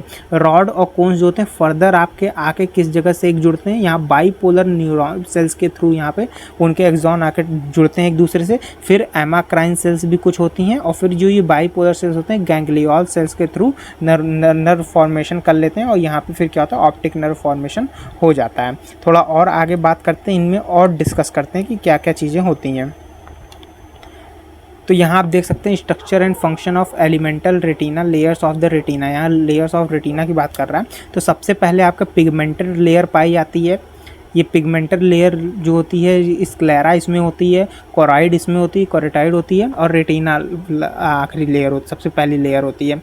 उसमें क्या होता है रॉड एंड कोन्स उसमें धसे हुए होते हैं। साथ ही साथ आउटर लिमिटिंग लेयर पाई जाती है और इसके साथ ही साथ आउटर न्यूक्लियर लेयर पाई जाती है। प्लेक्सीफॉर्म लेयर होती है, इनर न्यूक्लियर लेयर होती है, इनर प्लेक्सीफॉर्म लेयर होती है, गैंग्लियोनिक लेयर होती है, ऑप्टिक नर्व, फाइबर नर्व और इनर लिमिटिंग नर्व होती है, मेम्ब्रेन होती है। इसमें आप देख सकते हैं कि पहले कोन है और ये यहाँ पे रॉड है, ये आपस में जुड़ के कई सारे गैंग्लियन सेल्स, बाइपोलर सेल्स के थ्रू आपस में कनेक्ट हो जाते हैं सारे आके, और उसके बाद क्या होता है, ये बाइपोलर सेल्स जो होते हैं ये अपने एक्सॉन के थ्रू गैंग्लियन सेल में कन्वर्ट हो जाते हैं और गैंग्लियन वापस ऑप्टिक नर्व फॉर्मेशन करवा देता है। थोड़ा इसमें आगे बढ़ते हैं और जानते हैं इन चीज़ों को। आगे यहाँ पे क्या कह रहा है, जो लेयर्स ऑफ रेटिना होती हैं ये क्या होती हैं, फंक्शनल लेयर इनके अंदर कुछ होती हैं, जैसे कि पिगमेंटेड लेयर फंक्शनल लेयर होती है, कोन्स एंड रॉड होते हैं, बाइपोलर सेल होते हैं, गैंग्लियन सेल लेयर होती है, एमाकाइन सेल लेयर होती हैं और हॉरिजॉन्टल सेल लेयर होती हैं। ये सारी क्या होती है, फंक्शनल लेयर्स होती हैं। अब इसमें सबसे पहले पिगमेंटेड लेयर की बात करें तो यहाँ पे receptors layer of the retina rest on the pigmented layer, यानी जो रिसेप्टर्स होते हैं जैसे कि रॉड एंड कोन्स, ये सारे पिगमेंटेड लेयर पे क्या होते हैं, ये रेस्ट करते हैं नेक्स्ट टू कोरॉइड, यानी कोरॉइड के बाद की लेयर जो होती है ये हम पिगमेंटेड लेयर कहते हैं। Pigmented epithelium absorb light rays, ये एब्जॉर्ब कर लेती है लाइट रेज, ये प्रिवेंट करती है reflection of rays back through the retina, ये वापस से रेटिना में जाने को, बैक हो जाने पे रिफ्लेक्शन को प्रिवेंट करती है। Such reflection would be produce blurring visual image, यानी ये ऐसे रिफ्लेक्शन में ब्लर हो जाते हैं इमेज आपकी, जैसे कि आप कभी कभी एकदम अचानक से धूप से अंदर आए तो आपकी प्रॉपर रिफ्लेक्शन हो जाता है, यानी कुछ आपकी जो एब्जॉर्प्शन कलर का होना चाहिए उसके जगह क्या होता है वापस टर्न बैक हो जाते हैं जो आपकी रेज होती है, उसकी वजह से आपको ब्लर विजन आपको देखने को मिलता है, जैसे चक्कर जैसा आता है। इसके अलावा लेयर्स ऑफ रेटिना की बात करें तो इसमें कोन्स एंड रॉड आते हैं दूसरे में, पहला पिगमेंटेड लेयर थी और इसके बाद हमारा कोन्स एंड रॉड आ रही हैं। अब यहाँ पे कोन्स एंड रॉड की बात करें तो there are type of photoreceptor differ in, यहाँ पे जो फोटो रिसेप्टर डिफर किसमें, मतलब कोन्स एंड रॉड में शेप इनके चेंज होते हैं अलग अलग, रेंज ऑफ ऑपरेशन इनके अलग अलग होते हैं, काम अलग होते हैं, डिस्ट्रीब्यूशन इनका अलग होता है, विजुअल फंक्शन इनके अलग होते हैं। थोड़ा डिस्कस करते हैं कि आखिर क्या क्या इनमें फंक्शन और ये सारी चीज़ें क्या क्या इनमें अलग अलग पाई जाती हैं। तो यहाँ पर अगर हम देखें तो दूसरे के बाद हमारा कोन्स एंड रॉड में देखें तो यहाँ आप देख सकते हैं प्रॉपर ये कोन्स कोनिकल शेप का है तो इसे हम कोन कहेंगे, और ये हमारा क्या रॉड शेप का है तो इसे हम रॉड कहते हैं। अब रॉड में भी आपके कई सारे डिस्क पाए जाते हैं, जैसा कि अगर यहाँ पे लिखा हो तो यहाँ पे नहीं लिखा फिलहाल, आउटर सेगमेंट इसको कहते हैं रॉड का। ये जो आपको ये लाइनिंग दिख रही है ना, ये लाइनिंग इसी को हम क्या बोलते हैं, डिस्क कहते हैं। ये प्रॉपर मैक्रोफेज जो फैगोसाइटोसिस सेल्स होते हैं उनके थ्रू इनको क्लियर किया जाता रहता है और न्यू फॉर्मेशन भी किया जाता रहता है। आगे बात करें तो यहाँ पे इनर सेगमेंट ये वाला होता है, ये आउटर सेगमेंट होता है रॉड का। माइटोकॉन्ड्रिया प्रेजेंट होते हैं यहाँ पे, लाइसोसोम्स भी प्रेजेंट होते हैं, गोल्जी बॉडीज़ भी प्रेजेंट होती है, लाइसोसोम्स नहीं गोल्जी बॉडीज़ प्रेजेंट होती है, माइटोकॉन्ड्रिया प्रेजेंट होता है। ये आउटर लिमिटिंग मेम्ब्रेन है, यहाँ पे न्यूक्लियस प्रेजेंट होता है और साइनेप्टिक बॉडी प्रेजेंट होती है। Rods are narrower and longer than cones, ये कोन से बड़े होते हैं, but in the case not allow in the case, but this is not always in the case, हमेशा ऐसा नहीं हो सकता। रॉड 2.5 माइक्रोमीटर इन डायमीटर, कौन सा 5 to 8 micrometre in diameter. Outer portion contains photosensitive pigment, outer segment जो होता है ये फोटोसेंसिटिव पिगमेंट होता है। Inner pigment consent with metabolic reaction, ये मेटाबॉलिक रिएक्शन के लिए होता है इनर सेगमेंट, ये वाला सेगमेंट। यहाँ पे आपके माइटोकॉन्ड्रिया और आपके कौन से गोल्जी बॉडी प्रेजेंट होते हैं। नेक्स्ट स्लाइड की बात करें, नेक्स्ट टॉपिक मतलब कि इसके अंदर तो कोन्स की यहाँ पे बात कर रहा है कि कोन्स क्या होते हैं। Photo pigment consist protein obscene, अच्छा रॉड के बारे में ही शायद बात कर रहा है, ये अभी प्रोटीन ऑप्सिन इनमें प्रेजेंट होता है और रेटिनल प्रेजेंट होता है। रेटिनल क्या होता है, ये आपका दोनों में पाया जाएगा, आपके कोन्स में भी और रॉड में, लेकिन ऑप्सिन प्रोटीन जो होता है इनमें डिफरेंस होता है अमाइनो एसिड का, जिसकी वजह से प्रोटीन ऑप्सिन रॉड्स में प्रेजेंट होते हैं। और आइडोप्सिन की बात करें तो वो आपका कोन्स में प्रेजेंट होता है, अभी हम आगे शायद इसमें डिस्कस करेंगे। Opsin photo pigment consist rod photo pigment rhodopsin, 3 cone photo pigment पाए जाते हैं। यहाँ पे अगर हम देखें तो आप स्ट्रक्चर देख सकते हैं, ये आपको कोन का स्ट्रक्चर प्रॉपर दिख रहा है, ये रॉड का दिख रहा है। तो यहाँ पे आप देख सकते हैं यहाँ ये डिस्क पाई जाती हैं, जैसा कि मैंने अभी आपको बताया था ना। और ये आउटर सेगमेंट है इसका, ये आपका इनर सेगमेंट है। यहाँ पे माइटोकॉन्ड्रिया आपको देखने को मिल रहा है, कई सारे न्यूक्लियस आपको देखने को मिल रहा है। यहाँ पे आपको साइनेप्टिक टर्मिनल देखने को मिल रहा है, पेडिकल भी आप देख सकते हैं जिसे कहते हैं, और यहाँ पे न्यूक्लियर सेल आपको देखने को मिल रही है। तो ये आपका एक रॉड कोन का प्रॉपर स्ट्रक्चर दे दिया है यहाँ पे। आगे बात करें तो function of cones and rod की बात करें तो कलर विजन के लिए आपको कौन होता है, केवल कोन्स होते हैं कलर विजन के लिए। Sensitivity to life, cones are sensitive होते हैं हाई लाइट इंटेंसिटी के लिए, तभी तो कलर ये पहचानने में हेल्प कर पाएंगे, अगर नहीं होंगे ऐसा तो कहाँ से हो पाएगा। और कोन्स जो होते हैं रिस्पॉन्सिबल होते हैं डे फोटो ऑप्टिक विजन के लिए, यानी दिन के लिए आपके को जो भी आप देखते हैं उन सब के लिए कोन्स आपकी हेल्प करते हैं। और इसके अलावा विजुअल एक्टिविटी की बात करें, कौन सा high level of visual activity कौन में ज़्यादा विजुअल एक्टिविटी की पाई जाती है। लेकिन अगर नंबर्स की बात करें तो रॉड के नंबर क्या होते हैं, ज़्यादा प्रेजेंट होते हैं, और उसी जगह अगर कोन्स की बात करें कोन के नंबर क्या होते हैं, कम प्रेजेंट होते हैं रॉड के तुलना में। और रॉड जो होते हैं, अगर आप रात में चंद्रमा देख रहे हैं, चांद को देख रहे हैं, तो रॉड आपका वहाँ पे काम आएगा, क्योंकि वहाँ पे ब्लैक एंड वाइट विज़न काम आता है। उसकी जगह पे आप अगर दिन में बात करें कलर चीज ऑब्जेक्ट देख रहे हैं तो वहाँ पे आपका कोन हेल्प करता है आपकी। आगे बात करें तो यहाँ कोन और रॉड में थोड़ा डिफरेंस दिया, प्रॉपर इनको अच्छे से पढ़ लीजिए, देख लीजिए क्या दे रहा है। पहला कह रहा है कोन्स में इन्वॉल्व इन कलर विजन, बिल्कुल सही कह रहा है। ब्लैक एंड वाइट विजन के लिए रॉड होता है। Responsible for day photo optic light, बिल्कुल सही है। Responsible for night scotopic light. High visual activity, बहुत सही बात है। लो विजुअल एक्टिविटी ठीक है। लोअर इन नंबर्स होते हैं जैसा कि मैंने बताया। हाई इन नंबर जैसा मैंने बताया। कंसंट्रेशन इन फोविया, फोविया में ज़्यादा पाया जाता है। Through out the retina but not in fovea, fovea में ये नहीं पाया जाता। फोविया आप जिसको येलो बॉडी कह रहे हैं, जैसा कि मैंने आपके शुरू में बताया था अगर आपने सुना हो तो। कोन शेप्ड का ये होता है जैसा कि आपको पता है, रॉड शेप्ड होता है ये। शॉर्ट आउटर सेगमेंट में पाया जाता है, लॉन्गर आउटर सेगमेंट इसका होता है, इसका शॉर्ट आउटर सेगमेंट होता है और इसका लॉन्गर होता है। साइनेप्स विथ बाईपोलर सेल्स, इसके साइनेप्स बाईपोलर सेल्स के थ्रू बनाते हैं। मैनी टू वन, यानी बहुत सारे मिलके एक साइनेप्टिक नैरोवर जंक्शन बनाते हैं बाईपोलर सेल के पास रॉड, और ये बाईपोलर सेल से अपना साइनेप्स बनाते हैं। तो ये सारे डिफरेंस हो गए। ये सारी चीज़ों को आपको प्रॉपर मेंशन करना होगा आप जहाँ भी कॉपी में आप लिख रहे होंगे। तो चलिए अब आगे बात करते हैं थोड़ा। तो यहाँ पे आप देख सकते हैं cones work as same as rod except, cone same rod के जैसा वर्क करते हैं, बस ब्राइट लाइट के लिए फोटोऑप्टिक पिगमेंट फोटोऑप्सिन एंड रेटिनल यहाँ पे होता है, या फिर यहाँ पे फोटोऑप्सिन की जगह पे आप आयोडोप्सिन भी मान सकते हैं कोन्स में, आयोडोप्सिन। साथ ही साथ you have 3 different kinds of cone होते हैं, रेड ग्रीन और ब्लू। हर डिफरेंट कलर के लिए डिफरेंट कोन पाए जाते हैं, ये एक additional information. Each kind of cone is sensitive to different colour of light, red green dark and blue, सबके लिए अलग अलग हमें देखने को मिलता है कोन। यहाँ पे हम थोड़ा रेटिनल लेयर्स की बात करें तो यहाँ पे बाईपोलर सेल्स पाई जाती हैं, जैसा कि हमने पहले पिगमेंटल लेयर की बात करी तो उसके बाद रॉड एंड कोन्स की, तीसरे में बाईपोलर सेल्स जो कि रॉड और कोन जब साइनस बनाते हैं तो वहाँ पे मिलते हैं, दोनों को जोड़ने का काम करते हैं। जैसे बाईपोलर आप देख सकते हैं यहाँ पे ये क्या करती हैं, बाईपोलर सेल्स आपकी रॉड और कोन दोनों को ले आकर एक जगह जोड़ती हैं। Transmit impulse from photoreceptor to ganglion cell, ganglion cell तक वापस ये रिसेप्टर ले जाती हैं। गैंग्लियन सेल क्या होती हैं, सेकंड ऑर्डर न्यूरॉन इन्हें कहा जाता है। Their axons made of optic, first order bipolar cells को कहा जाता है, यहाँ पे जो लेते हैं सेकंड ऑर्डर इनको कहा जाता है गैंग्लियन सेल को। आपके ये क्या होते हैं, गैंग्लियन सेल बाईपोलर सेल से पूरे न्यूरॉन्स को लेते हैं, ऑप्टिक नर्व्स तक पहुंचाने का काम करते हैं। एमाक्राइन सेल्स क्या होते हैं, इंटरकनेक्ट होते हैं बाईपोलर सेल्स को। दो बाईपोलर सेल्स को कौन कनेक्ट करता है, आपके एमाक्राइन सेल्स कनेक्ट करने का काम करते हैं। और हॉरिजॉन्टल सेल्स की बात करें जैसा कि आप यहाँ पे देख पा रहे हैं तो ये दो कोन को इंटरकनेक्ट करती हैं या फिर दो फोटो रिसेप्टर्स को इंटरकनेक्ट करने का काम करती हैं। और ये यहाँ पे कुछ इनके इनिबिटर्स लिखे हुए हैं जैसे कि एसिटाइल कोलिन, गावा, DAHT और सब उनके। तो ये सारी चीज़ें हो गई, bipolar cell, ganglion cell, amacrine cell and horizontal cell. यहाँ पे ये सारी फिर चीज़ें दी, pigmented cell, outer nuclear layer, plexiform layer, inner nuclear layer, inner plexiform layer, ganglion cell layer, stratum opticum, inner limiting membrane. Direction of light, यानी इधर side से आपकी लाइट जाएगी यहाँ से और ये वापस रेटिना में पड़ के वापस आपका विज़न क्रिएट होगा। तो ये आप देख सकते हैं यहाँ पे आपके, सबसे पहले एक बार और रिपीट कर दूँ मैं, तो यहाँ पे गैंग्लियन सेल आपकी, यहाँ पे आपका एमाक्राइन सेल, बाईपोलर सेल, यहाँ पे हॉरिजॉन्टल सेल, यहाँ पे आपका ये सारे कोन हो गए, ये यहाँ पे रॉड हो गई। बाईपोलर सेल आपके को यहाँ पे फोटो रिसेप्टर्स से आपका साइनेप्स कनेक्ट करता है, दो बाईपोलर सेल्स को एमाक्राइन सेल, और हॉरिजॉन्टल सेल आपके कोन या फोटो रिसेप्टर्स को एक दूसरे से कनेक्ट करते हैं।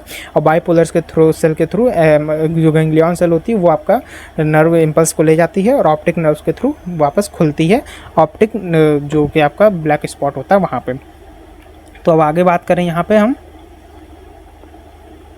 ब्लाइंड स्पॉट, जैसा कि मैंने बताया जो आपका गैंग्लियन सेल होंगी वो भी तो वापस नर्व सारे कनेक्ट करके ले जाएंगी, तो वो जहाँ से नर्व निकालते हैं उसे हम ब्लाइंड स्पॉट कहते हैं। The space between where the ganglion cell leave the back of the retina is lacking photoreceptor, यानी जो यहाँ से जितने भी गैंग्लियन सेल आपके रिसेप्टर नर्व ले आ रही हैं वो सारी यहाँ से निकल रही हैं, तो इसे हम आपके क्या करेंगे ब्लाइंड स्पॉट हम कहते हैं। तो ये आपका ब्लाइंड स्पॉट हो गया।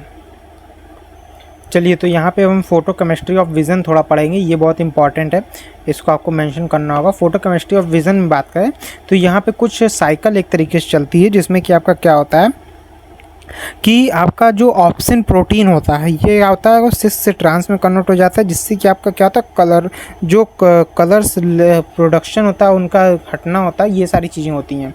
तो यहाँ पे light sensitive chemical channel present होते हैं, रॉड्स इज कॉल्ड रोडॉप्शन। और यहाँ पे जो ये कुछ केमिकल कंपाउंड्स यहाँ बनते हैं जब लाइट यहाँ पे स्ट्राइक करती है, किस पे आपके लाइट स्ट्राइक करती है तो यहाँ पे सिस से ट्रांस में फॉर्मेशन होता है, वो सारी चीज़ें हम यहाँ देख सकते हैं।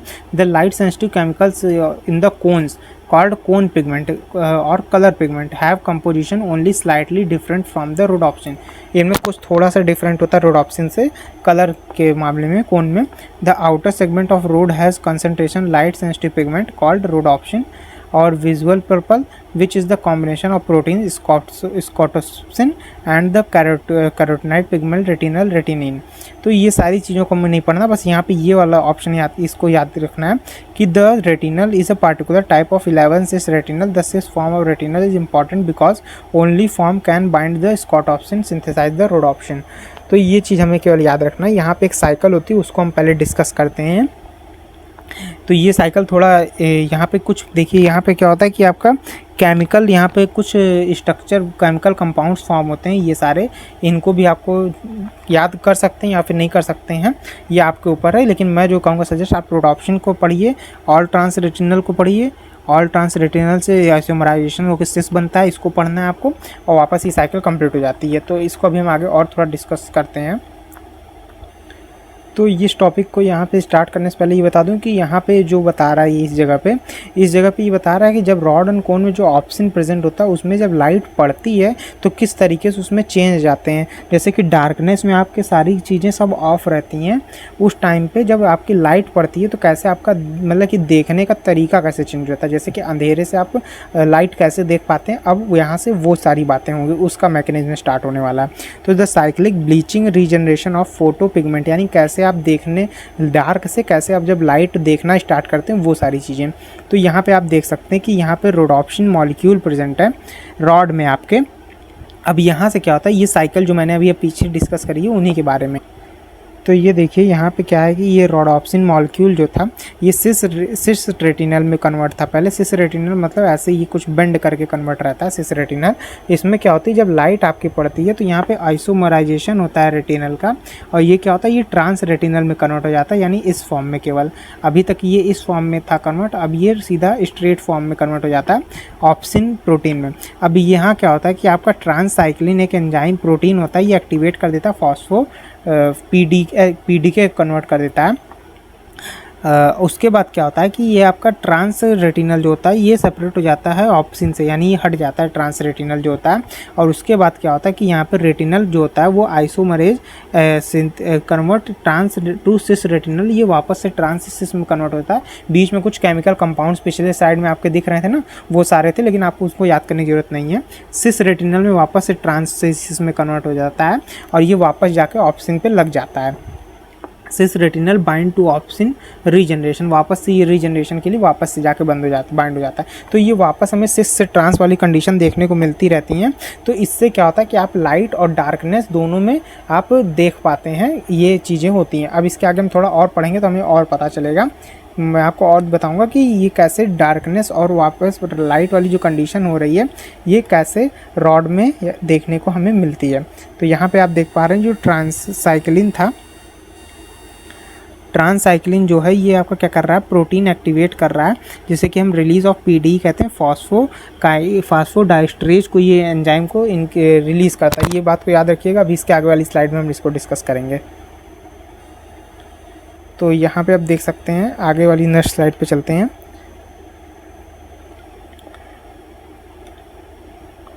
जो ये नाइट ब्लाइंडनेस होता है इसमें क्या होता है, ये विटामिन ए की कमी से होता है। तो ये ऐसा क्यों कहते हैं, यहाँ पे क्या होता है कि जो आपका ये रॉड होती हैं या फिर कोन होते हैं, यहाँ पे क्या होता है कि आपका प्रॉपर ग्लूटामेट का कंसंट्रेशन हमेशा हाई रहता है, जिसकी वजह से क्या होता है कि आपका डीपोलराइजेशन स्टेट में आपकी हमेशा रहती हैं ये रोडोप्सिन। उसकी वजह से क्या होता है कि आपका वापस से डीपोलराइजेशन से हाइपर पोलराइजेशन नहीं हो पाता। उसकी वजह से क्या होता है कि आपकी लाइट जो होती है वो वापस रॉड में एंटर नहीं कर पाती है, और ऐसा विटामिन ए की कमी से होता है। विटामिन ए से हमारा नाइट ब्लाइंडनेस होता है, और ये क्या होता है, remain on a vitamin A डिफिशेंट for a month, become large quantities, और ज़्यादा क्वांटिटीज से भी दिक्कत होता है विटामिन ए से। लेकिन इसके अलावा जो अभी मैं आपको बताने वाला हूँ कि ये जो विटामिन ए जो होता है ये आपका रॉड में जाके वापस बाइंड करता है, जिसकी वजह से आपका ये क्या होता है कि सिस से ट्रांस में कन्वर्जन होता है। उसकी वजह से क्या होता है, आपका वहाँ पे ग्लूटामेट जो आपके सोडियम गेटेड चैनल होते हैं वो क्या होते हैं, क्लोज हो जाते हैं, जिससे आपको ग्लूटामेट का सिक्रेशन बंद हो जाता है। और जब ग्लूटामेट का सिक्रेशन बंद हो जाता है तो आपका क्या होता है कि जो रॉड होती हैं वो तैयार हो जाती हैं कलर को लेने के लिए। तो उससे क्या होता है, आपको वापस से लाइट कंडीशन आ जाती है। लेकिन ऐसा नहीं होता जब विटामिन ए की कमी होती है। तो जैसा कि मैंने बताया ना कि रात में क्या होता है कि हमारा डार्कनेस वाली कंडीशन में रॉड्स एंड कोन्स जो होती हैं वो डीपोलराइज हो जाती हैं डार्क में। अब इसको हम पूरा इमेज के माध्यम से भी समझेंगे, बहुत अच्छे से इसको टॉपिक को समझेंगे। देयर रेस्टिंग मेम्ब्रेन पोटेंशियल क्या होता है, लो हो जाता है, अप्रॉक्स 40 मिली वोल्ट हो जाता है। अब ऐसी कंडीशन में क्या क्या होता है, सोडियम गेटेड चैनल जो होते हैं बहुत ज़्यादा चलने लगते हैं, एंट्री होने लगती है सोडियम गेटेड सोडियम की। कैसे होती है वो देखते हैं। आउटर सेगमेंट जो होता है वहाँ पे एंट्री होती है। अब ये क्या होता है, सोडियम चैनल जो होते हैं मेंटेन करते हैं ओपन स्टेट में, जाते हैं किसकी वजह से, साइक्लिक गोनोसिन मोनोफॉस्फेट CGMP की वजह से बहुत ज़्यादा एंट्री लेने लगते हैं। कहाँ पे, रॉड एंड कोन के आपके आउटर सेगमेंट में। उसकी वजह से क्या होता है कि आपका जो ग्वानोसिन ट्राइफॉस्फेट होता है CGTP बाई ग्वानुलेट साइक्लिस क्या होता है, ये बनने लगता है। इसकी वजह से क्या होता है, when CGMP bind to sodium channel the channels open, ये चैनल क्या होता है, सोडियम चैनल ओपन हो जाते हैं CGMP जब बाइंड हो जाता है। तो अब इससे क्या होता है, सोडियम बहुत ज़्यादा अंदर जाने लगता है। उसकी वजह से क्या होता है, डीपोलराइजेशन वाली स्टेट आ जाती है। In the case of CGMP, act the activating channel directly, not by activating protein kinase. Therefore, any processor outer segment, the rod and cones are open in dark. ये dark में rod and cone बहुत ज़्यादा open हो जाते हैं, और ये चाहते हैं कि हम लाइट जल्दी से कैच करें। सोडियम बहुत ज़्यादा अंदर जाने लगता है, डीपोलराइजेशन होने लगता है। So current flow from inner to the outer segment, ये करंट फ्लो होने लगता है। यहाँ पे क्या होता है, बेसिक ये पूरा कह रहा है कि सोडियम क्या होता है, बहुत ज़्यादा अंदर जाने लगता है रॉड एंड कोन के, जिसकी वजह से डीपोलराइजेशन स्टेट आ जाती है। ऐसा होता किसकी वजह से, CGMP गेट होता है, उसकी वजह से क्या होता है कि आपका बहुत ज़्यादा सोडियम एंट्री लेने लगता है। CGMP gated sodium channel open हो जाते हैं जब सोडियम बाइंड होता है, तो उसके सोडियम बहुत ज़्यादा इन्फ्लक्स अंदर हो जाता है। -40 मिली वोल्ट या -30 मिली वोल्ट भी पोटेंशियल चला जाता है मेम्ब्रेन का। इसकी वजह से क्या होता है, ग्लूटामेट रिलीज हो जाता है साइनेप्टिक टर्मिनल पे, और ग्लूटामेट न्यूरोट्रांसमीटर रिलीज हो जाता है। अब इसके आगे देखते हैं, यहाँ तक आपको समझ में आ गया होगा हो। तो अब यहाँ बात करते हैं, न्यूमरस माइटोकॉन्ड्रिया सेल्स प्रेजेंट होते हैं इनर सेगमेंट में, जो कि large quantity of ATP provide करते हैं हाई सोडियम पोटेशियम पंप की एक्टिविटी को। माइटोकॉन्ड्रिया प्रेजेंट होते हैं, मैंने आपको बताया था। The large flow currents into cells through the outer segment, outflow of the cells through inner segment is called dark current। और ऐसे करंट को जहाँ पे सोडियम बहुत ज़्यादा आउटर सेगमेंट से लेके इनर सेगमेंट से प्रॉपर फ्लो हो रहा है, उसे हम डार्क करंट कहते हैं। तो अब इसके बाद हम डायग्राम को देखते हैं और आपको वहाँ पे सारी चीज़ समझ में आ जाएगी। जैसा कि मैंने बताया, यहाँ पे आप देख सकते हैं, मैंने बताया पूरा operation of the rod photo receptor कैसे होता है। यहाँ पे लाइट कॉज द हाइपोलराइजिंग स्टेट, यहाँ पे क्या होता है, ये डार्कनेस में सारी कंडीशन हो रही, मतलब आपके जब अंधेरे में है तब आपके न्यूरोट्रांसमीटर क्या होता है, ग्लूटामेट रिलीज होता है, जिससे आपको अंधेरा दिखता है। यहाँ पे क्या होता है कि vitamin potential in photoreceptor which decrease release of an inhibited neurotransmitter glutamate. यहाँ क्या हो रहा है, CGMP आपका चैनल था, सोडियम से बाइंड हुआ, सोडियम चैनल यहाँ पे CGMP चैनल खुल गए। ये CGMP चैनल जब खुल गए तो सोडियम बहुत ज़्यादा अंदर जाने लगता है इसके अंदर, तो यहाँ पे डीपोलराइजेशन होने लगता है। और यहाँ पे क्या होता है कि inflow of sodium dark connect में जाने लगता है अंदर, मेम्ब्रेन -30 -40 तक चला जाता है, ग्लूटामेट रिलीज होता है साइनेप्टिक टर्मिनल पे। यहाँ पे ग्लूटामेट बहुत ज़्यादा रिलीज होने लगता है। अब क्या होता है यहाँ पे, तो जब लाइट में आपका क्या होता है, ग्लूटामेट जब लाइट नहीं रहती यानी डार्क कंडीशन में आपका ग्लूटामेट रिलीज होता है और रॉड एंड कोन एक्टिव हो जाते हैं। वो चाहते हैं कि हम लाइट को जल्दी से एब्जॉर्ब करें, पकड़ें। तो अब आपका क्या होता है, यहाँ पे इसके आगे अगर आप देखेंगे तो अब आपका आता है कि लाइट कंडीशन आती है, यानी अब जब आप लाइट में आते हैं, डार्क से आप कहाँ गए, लाइट में आ गए। जैसे आप घर से बाहर निकल गए तो light strike the outer segment पे लाइट तुरंत स्ट्राइक करेगी, तो the light will absorb by rhodopsin तुरंत लाइट को एब्जॉर्ब कर लेगा। Reads to reaction that inhibit the close some of the sodium channel, और तुरंत क्या होता है कि सोडियम चैनल जितने होते हैं वो क्लोज हो जाते हैं, जिनकी वजह से क्या होता है CGMP आपका डिग्रेड हो जाता है। Hydrolysis of CGMP resulting in the hyperpolarization of the receptor potential of the cell. CGMP तुरंत डिग्रेड होने लगता है, और जब ये CGMP डिग्रेड होने लगता है तो क्या होता है कि आपका यहाँ पे हाइपर पोलराइजेशन होने लगता है मेम्ब्रेन पे। और यहाँ पे क्या होता है, जब हाइपर पोलराइजेशन होने लगता है तो रिलीज ऑफ साइनेप्टिक ट्रांसमीटर, और यहाँ पे क्या होता है जो ग्लूटामेट रिलीज हो रहा था अभी तक साइनेप्स से, वो उसका रिलीज कम हो जाता है। और उसके बाद क्या होता है कि बाइपोलर सेल फ्री हो जाते हैं, तो बाइपोलर से एक्शन पोटेंशियल गैंग्लियन सेल तक पहुँचाते हैं, और वापस जाके आपका वो एक्शन पोटेंशियल कहाँ पहुँचाया जाता था, ब्रेन तक पहुँचाया जाता है। इसको हम थोड़ा डायग्राम समझते हैं तो आपको प्रॉपर समझ में आ जाएगा। ये थ्योरी पार्ट था। यहाँ पे आप देख सकते हैं लाइट में जैसे आप आए तो आइसोमराइजेशन होता है रेटिनल का। एंजाइम जो था आपका, मैंने बताया था ना, एंजाइम कौन सा था आपका, फॉस्फोडीएस्टरेज था ना, तो वो क्या करता है, ब्रेक डाउन कर देता है CGMP का जल्दी से। तो यहाँ पे क्या होता है, ये चैनल तुरंत क्लोज हो जाते हैं, तो आपका सोडियम अंदर जा नहीं पाएगा, सोडियम अंदर नहीं जा पाएगा, तो यहाँ पे हाइपरपोलराइजेशन हो जाएगा। हाइपरपोलराइजेशन -70 मिली वोल्ट तक लगभग हो जाता है। तो इसकी वजह से क्या होता है कि आपका सोडियम Na+ का स्लो हो जाता है, हाइपरपोलराइजेशन हो जाता है, और क्या होता है ग्लूटामेट रिलीज क्या हो जाता है, टर्न ऑफ, ग्लूटामेट का रिलीज नहीं होता है, और बाइपोलर सेल क्या होते हैं, फ्री हो जाते हैं। तो ये गैंग्लियन सेल से जल्दी जाके अटैक होते हैं, और जब गैंग्लियन सेल से अटैच होते हैं तो ये ऑप्टिक नर्व फाइबर के थ्रू ब्रेन तक जल्दी से एक्शन पोटेंशियल आपका साइनेप्स पहुंचा देता है। तो यहाँ से आप क्या हो जाता है कि आपको कलर आपको देखने को मिलता है यहाँ से, और वहाँ पे आपको ब्लैक केवल दिखने को, अंधेरा केवल देखने को मिल रहा था। तो ये आप देख चुके हैं ये पूरा प्रोसेस किसका, डार्क एंड लाइट में। तो यहाँ आप समरी के तौर पे अगर आप डीपोलराइजेशन देखें, जहाँ पे आपका डीपोलराइजेशन कहाँ पे हो रहा था, जब membrane potential photoreceptor is depolarised in the dark, जब आपकी डार्क वाली सिचुएशन थी ना, तब वहाँ पे ग्लूटामेट रिलीज हो रहा था तो डिपोलराइजेशन हो रहा था। Opening of cyclic गोनोसिन phosphate CGMP dependent cation channel ये आपके ओपन थे, जिससे कि Na+ का आपका बहुत ज़्यादा इनफ्लो हो रहा था। हाइपरपोलराइजेशन आपकी लाइट वाली कंडीशन में होती है, और यहाँ पे क्या होता है कि आपका G प्रोटीन जो होता है ट्रांसड्यूशन CGMP फॉस्फोडाइस्ट्रेज की एक्टिविटी से CGMP आपका डिग्रेड हो जाता है, ब्रोकन डाउन हो जाता है, और गोनोसिन मोनोफॉस्फेट में आपका डिग्रेड हो जाता है CGMP, और उससे क्या होता है कि आपका कैटायन चैनल क्लोज हो जाते हैं, यानी Na+ चैनल क्या हो जाते हैं, ये प्रॉपर क्लोज हो जाते हैं, जिसकी वजह से आपका क्या होता है हाइपरपोलराइजेशन रिसेप्टर पोटेंशियल इंक्रीज हो जाता है, और आपका क्या होता है कि आपको कलर यहाँ से दिखने लगता है। तो ये दोनों कंडीशन मैंने आपको एकदम ब्रीफ में डिस्क्रिप्शन के साथ पूरा एकदम अच्छे से आपको समझा दिया। यहाँ पे distribution of rod and cones की बात करें तो density of rod much greater than cones होती है, यानी रॉड में डेंसिटी ज़्यादा होती है, कोन्स में कम होती है। रॉड 90 मिलियन के करीब पाए जाते हैं, कोन्स आपके 4.5 मिलियन के करीब पाए जाते हैं। ये डाटा अपडेट कर लीजिएगा आप अगर हो सके तो, वरना ज़्यादा यही सही होगा। और डिस्ट्रीब्यूशन आपका क्या होता है, फोविया जहाँ के आपका येलो स्पॉट होता है वहाँ पे कोन्स केवल पाए जाते हैं, जिसकी वजह से आपको वहाँ पे केवल कलर विजन के लिए जो रिस्पॉन्सिबल होता है, यहाँ पे फोविया में केवल कोन्स पाए जाते हैं। 1-to-1 relationship with bipolar cell and retinal ganglion cell, ये वापस जाकर बाइपोलर सेल और रेटिनल गैंग्लियन सेल से रिलेशन करते हैं। यहाँ पे कलर ब्लाइंडनेस की बात करें तो इसको तो आप जानते ही होंगे, ये क्या होता है कलर ब्लाइंडनेस में, क्या होता है कि आप कलर को डिटेक्ट नहीं कर पाते हैं दो कलर के बीच में, और आप दो कलर नहीं कर पाते हैं क्योंकि क्या होता है कौन फोटो पिगमेंट आपका देखने को मिलता है, क्योंकि ये आपका नहीं हो पाता है। कलर ब्लाइंडनेस जनरली इनहेरिटेड, ये इनहेरिटेंस के थ्रू होता है, जेनेटिक होता है, और मेल्स में ज़्यादा देखने को मिलता है, फीमेल में कम देखने को मिलता है। Colour blindness tested using Ishihara chart, ये शेरिया चार्ट इसे कहा जाता है। अगर आप इसे ये जो अक्षर दिख रहे हैं अगर आप इसको पहचान पा रहे हैं तो आपको कलर ब्लाइंडनेस नहीं है, अगर नहीं पहचान पा रहे हैं तो आप दिखाइए डॉक्टर को, आपको कलर ब्लाइंडनेस होगा। जहाँ तक है यहाँ 74 लिखा हुआ है, यहाँ 42 लिखा हुआ है। तो अब नेक्स्ट बढ़ते हैं। तो अब हम अपने लास्ट टॉपिक की ओर बढ़ चुके हैं, जो कि हमारा है क्या, विजुअल पाथवे, कि आपको विजुअल कैसे होता है, आपको सारी चीज़ें कैसे दिखती हैं उनके बारे में हम डिस्कस करेंगे। तो ये विजुअल पाथवे पे हम डिस्कस कर रहे हैं। तो यहाँ पे आप देख सकते हैं ऑप्टिक नर्व होती हैं दो आई की, वो आपके आके ऑप्टिक चास्म बनाती हैं, लैटरल जेनिकुलेज न्यूक्लियस के थ्रू जुड़ती हैं, और ऑप्टिक रेडिएशन के थ्रू आपका वो वापस से ऑप्टिक स्ट्राइक कॉर्टेक्स के थ्रू आपको वापस से यहाँ पे ब्रेन पे पहुँचा दिया जाता है सिग्नल। तो अब इसको हम थोड़ा डिस्कस करते हैं अच्छे से, क्या चीज़ें होती हैं विजुअल पाथवे में आपके। तो यहाँ पे आप देख सकते हैं विजुअल पाथवे आपको बताया है, और जिसे ऑप्टिक पाथवे भी कहते हैं। तो ये बिल्कुल आपको एकदम अच्छे तरीके से समझ में आ जाएगा।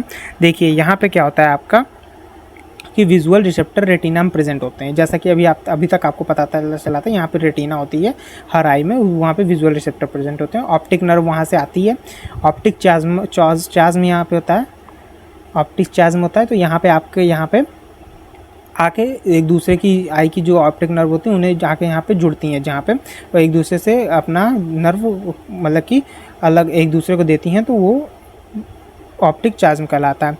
In front end above nasal side and each retina cross over, यानी यहाँ पे आपका एक नेजल साइड होती है, हर एक आई में नेजल साइड एक होती है, और एक आपकी इसके साथ ही साथ एक और कौन सी होती है, टेम्पोरल साइड होती है। तो यहाँ पे आप देख सकते हैं हर आई में नेजल साइड है और टेम्पोरल साइड है, ये राइट का है और ये टेम्पोरल लेफ्ट का है।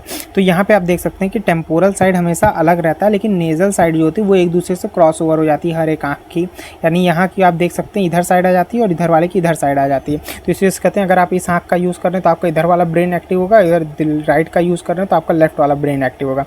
तो वो इसी वजह से होता है कि यहाँ पे ऑप्टिक चाज्मा दोनों एक दूसरे से अलग अलग हो जाती हैं। तो यहाँ पे अब ऑप्टिक ट्रैक्ट आगे बन जाता है जब ये दोनों एक दूसरे क्रॉस ओवर हो जाती हैं।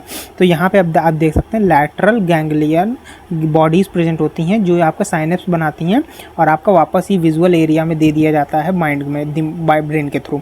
तो यहाँ पे आप देख सकते हैं ऑप्टिक ट्रैक्ट जो होता है, यहाँ पे आप देख सकते हैं पहले तो नेजल साइड और each retina cross over provide both cerebral hemisphere sensory input from each eye, ये आप सेरिब्रल हेमिस्फीयर के पास जाता है। यहाँ पे ऑप्टिक ट्रैक्ट ये बनाते हैं जो एक दूसरे के पास आते हैं पोस्टीरियर टू ऑप्टिक चाज्मा, यानी ऑप्टिक चाज्मा के पीछे।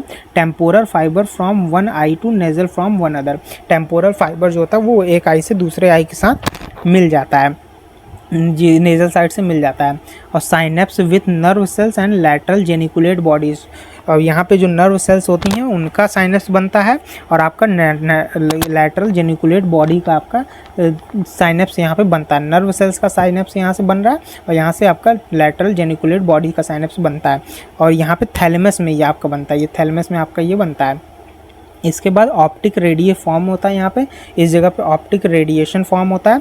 और विजुअल एरिया सेरिब्रल कॉर्टेक्स इन ऑक्सीपिटल लोब, और यहाँ पे ऑक्सीपिटल लोब यहाँ पे जो है ये चीज़ यहाँ पे क्या होता है विजुअल एरिया होता है। यहाँ पे आपका जो आपका ये अभी तक मैकेनिकल सिग्नल था वो आपका इलेक्ट्रिकल सिग्नल के थ्रू आपको विजुअल इमेज आपकी फॉर्म होती है ऑक्सीपिटल लोब में माइंड के। तो ये चीज़ आपका था विजुअल पाथवे। इसको थोड़ा और डायग्राम के थ्रू समझते हैं स्टैंडर्ड बुक में।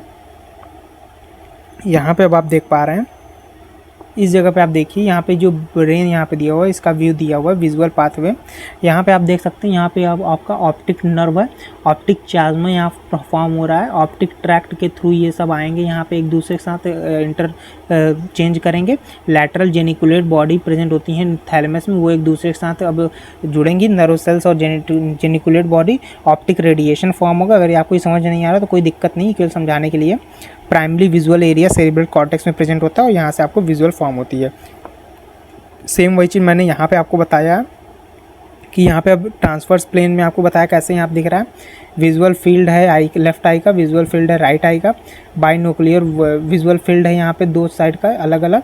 और यहाँ पे आप देख सकते हैं दोनों आई का है, यहाँ पे दोनों यहाँ पे आपका ऑप्टिक चाज्म बना रहे हैं। मैं उसी चीज़ को बार बार रिपीट आपको इसलिए बता रहा हूँ कि आपको उसी समझ में आ जाए। तो ये दोनों एक दूसरे की आई का जो ऑप्टिक नर्व था और आपका जो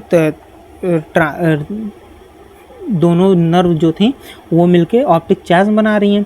और उसके बाद क्या हो रहा है कि आपका ये लैटरल जेनिकुलेट बॉडी से आपका इंटरचेंज हो जाती है, मतलब कि साइनेप्स बन जाता है। ऑप्टिक ट्रैक्ट के बाद जेनिकुलेट बॉडी और नर्व सेल्स का साइनेप्स बनता है, फिर रेडिएशन होता है और प्राइमरी विजुअल एरिया में जाके आपका इमेज फॉर्म हो जाता है। नेक्स्ट स्लाइड में भी आपको यही चीज़ शो करेगा। आप यहाँ पे भी आप वही चीज़ सेम देख सकते हैं। ये टेम्पोरल हाफ है, ये नेजल हाफ है। यहाँ पे आप देख सकते हैं लेफ्ट आई का दिया हुआ है, यहाँ पे राइट आई का दिया हुआ है। ये देखिए यहाँ पे क्या हो रहा है कि जैसे कि मैंने आपको बताया लेफ्ट आई से ये लिया और यहाँ से इसने इसको कवर किया। नेजल रेटिना था, यहाँ पे नेजल रेटिना था। अब नेजल रेटिना था तो ये क्या किया कि यहाँ पे जो साइनेप्स बन रहा था, यहाँ पे जो चाज्म बन रहा था, इंटरचेंज हो जाते हैं ऑप्टिकल ट्रैक्ट में, इंटरचेंज हो जा रहे हैं, इंटरचेंज होके वापस आ रहे हैं। तो यहाँ पे आप देख सकते हैं 1 के बाद यहाँ 2 वाली कंडीशन जो ऑप्टिकल चाज्म वाली थी यहाँ से इंटरचेंज हो गया। अब ऑप्टिकल ट्रैक्ट में होते हुए lateral geniculate nucleus of the thalamus, यहाँ से क्या होता है कि आपका फिर से नेजल आपकी नर्व सेल्स के थ्रू क्या हो जाता है कि आपको नर्व सेल्स थी तो वहाँ से आपका साइनेप्स बनता है और वापस आके आपका क्या होता है ऑप्टिक रेडिएशन यहाँ पे आपको मिलता है। ऑप्टिक रेडिएशन के बाद क्या होता है primary visual area cerebral cortex में वहाँ चला जाता है आपका सिग्नल, और वहाँ पे ऑक्सीपिटल लोब में आपका क्या होता है कि आपको विजुअल फॉर्म हो जाता है। तो ये सारी चीज़ें यहाँ पे इस इमेज में भी बता दिया गया है। तो एक बार मैंने यहाँ पे वो सारी चीज़ें लिख भी दी हैं, देखिए आप एक इमेज आपके सामने है। The axon of all retinal ganglion in one eye exit in eyeball optic disc form the optic nerve on that side. ठीक है, ये चीज़ समझ में आ रहा है। यहाँ पे ऑप्टिक नर्व है नेजल साइड का, ये तो आपका दूसरे साइड का।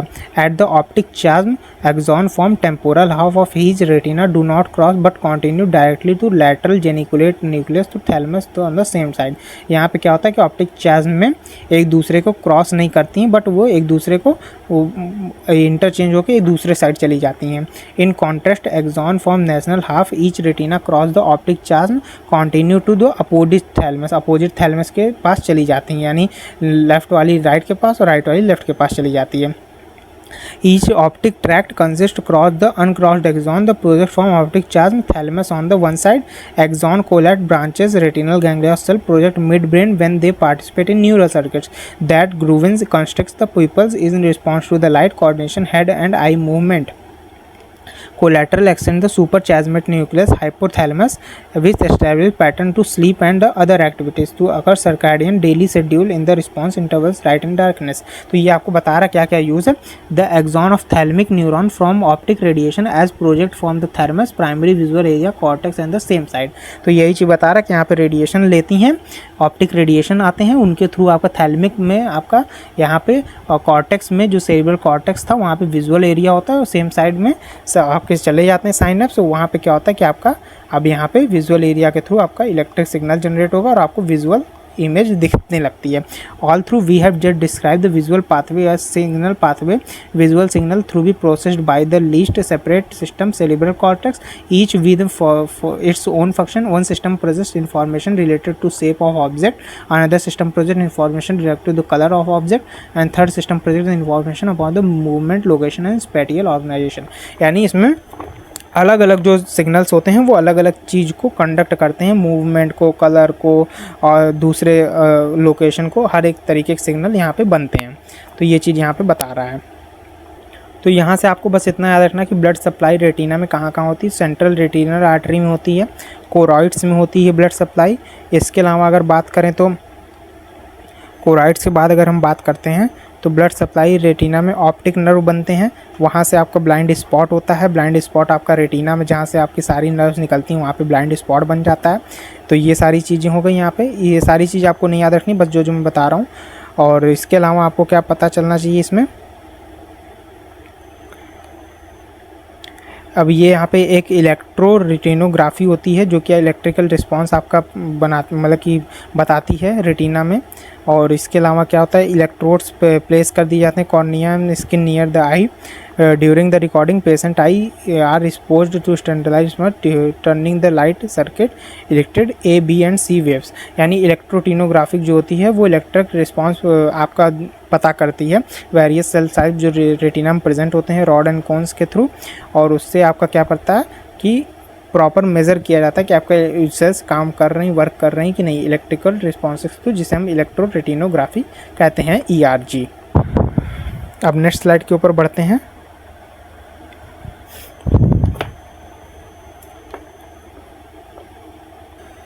तो नेक्स्ट स्लाइड की ओर बढ़ते हैं। चलिए, तो आज का सेशन यहीं पे ख़त्म होता है। ये बहुत बड़ा सेशन था जिसमें कि हमने पूरा आपका सेंस ऑर्गन डिस्कस किया, सारे मैकेनिज्म को डिस्कस किए। आखिरी में आपसे बस इतना कहूँगा कि सब्सक्राइब जरूर करिएगा चैनल को, जिससे कि आपको और सारी वीडियो मिले, इन्फॉर्मेशन मिले और आपका सिलेबस भी कवर हो। लाइक करिएगा हमारे वीडियो को, अगर आपको बिल्कुल कुछ भी समझ में आया, छोटा से छोटा भी टॉपिक, तो शेयर करिएगा अपने फ्रेंड्स के साथ ताकि उनकी भी हेल्प हो सके उनके एग्ज़ाम में। लास्ट में आपके सबसे थैंक यू वेरी मच इस सेशन में जुड़ने के लिए, और मिलते हैं अब नेक्स्ट वीडियो के साथ। तब तक के लिए गुड बाय एंड सभी को टेक केयर।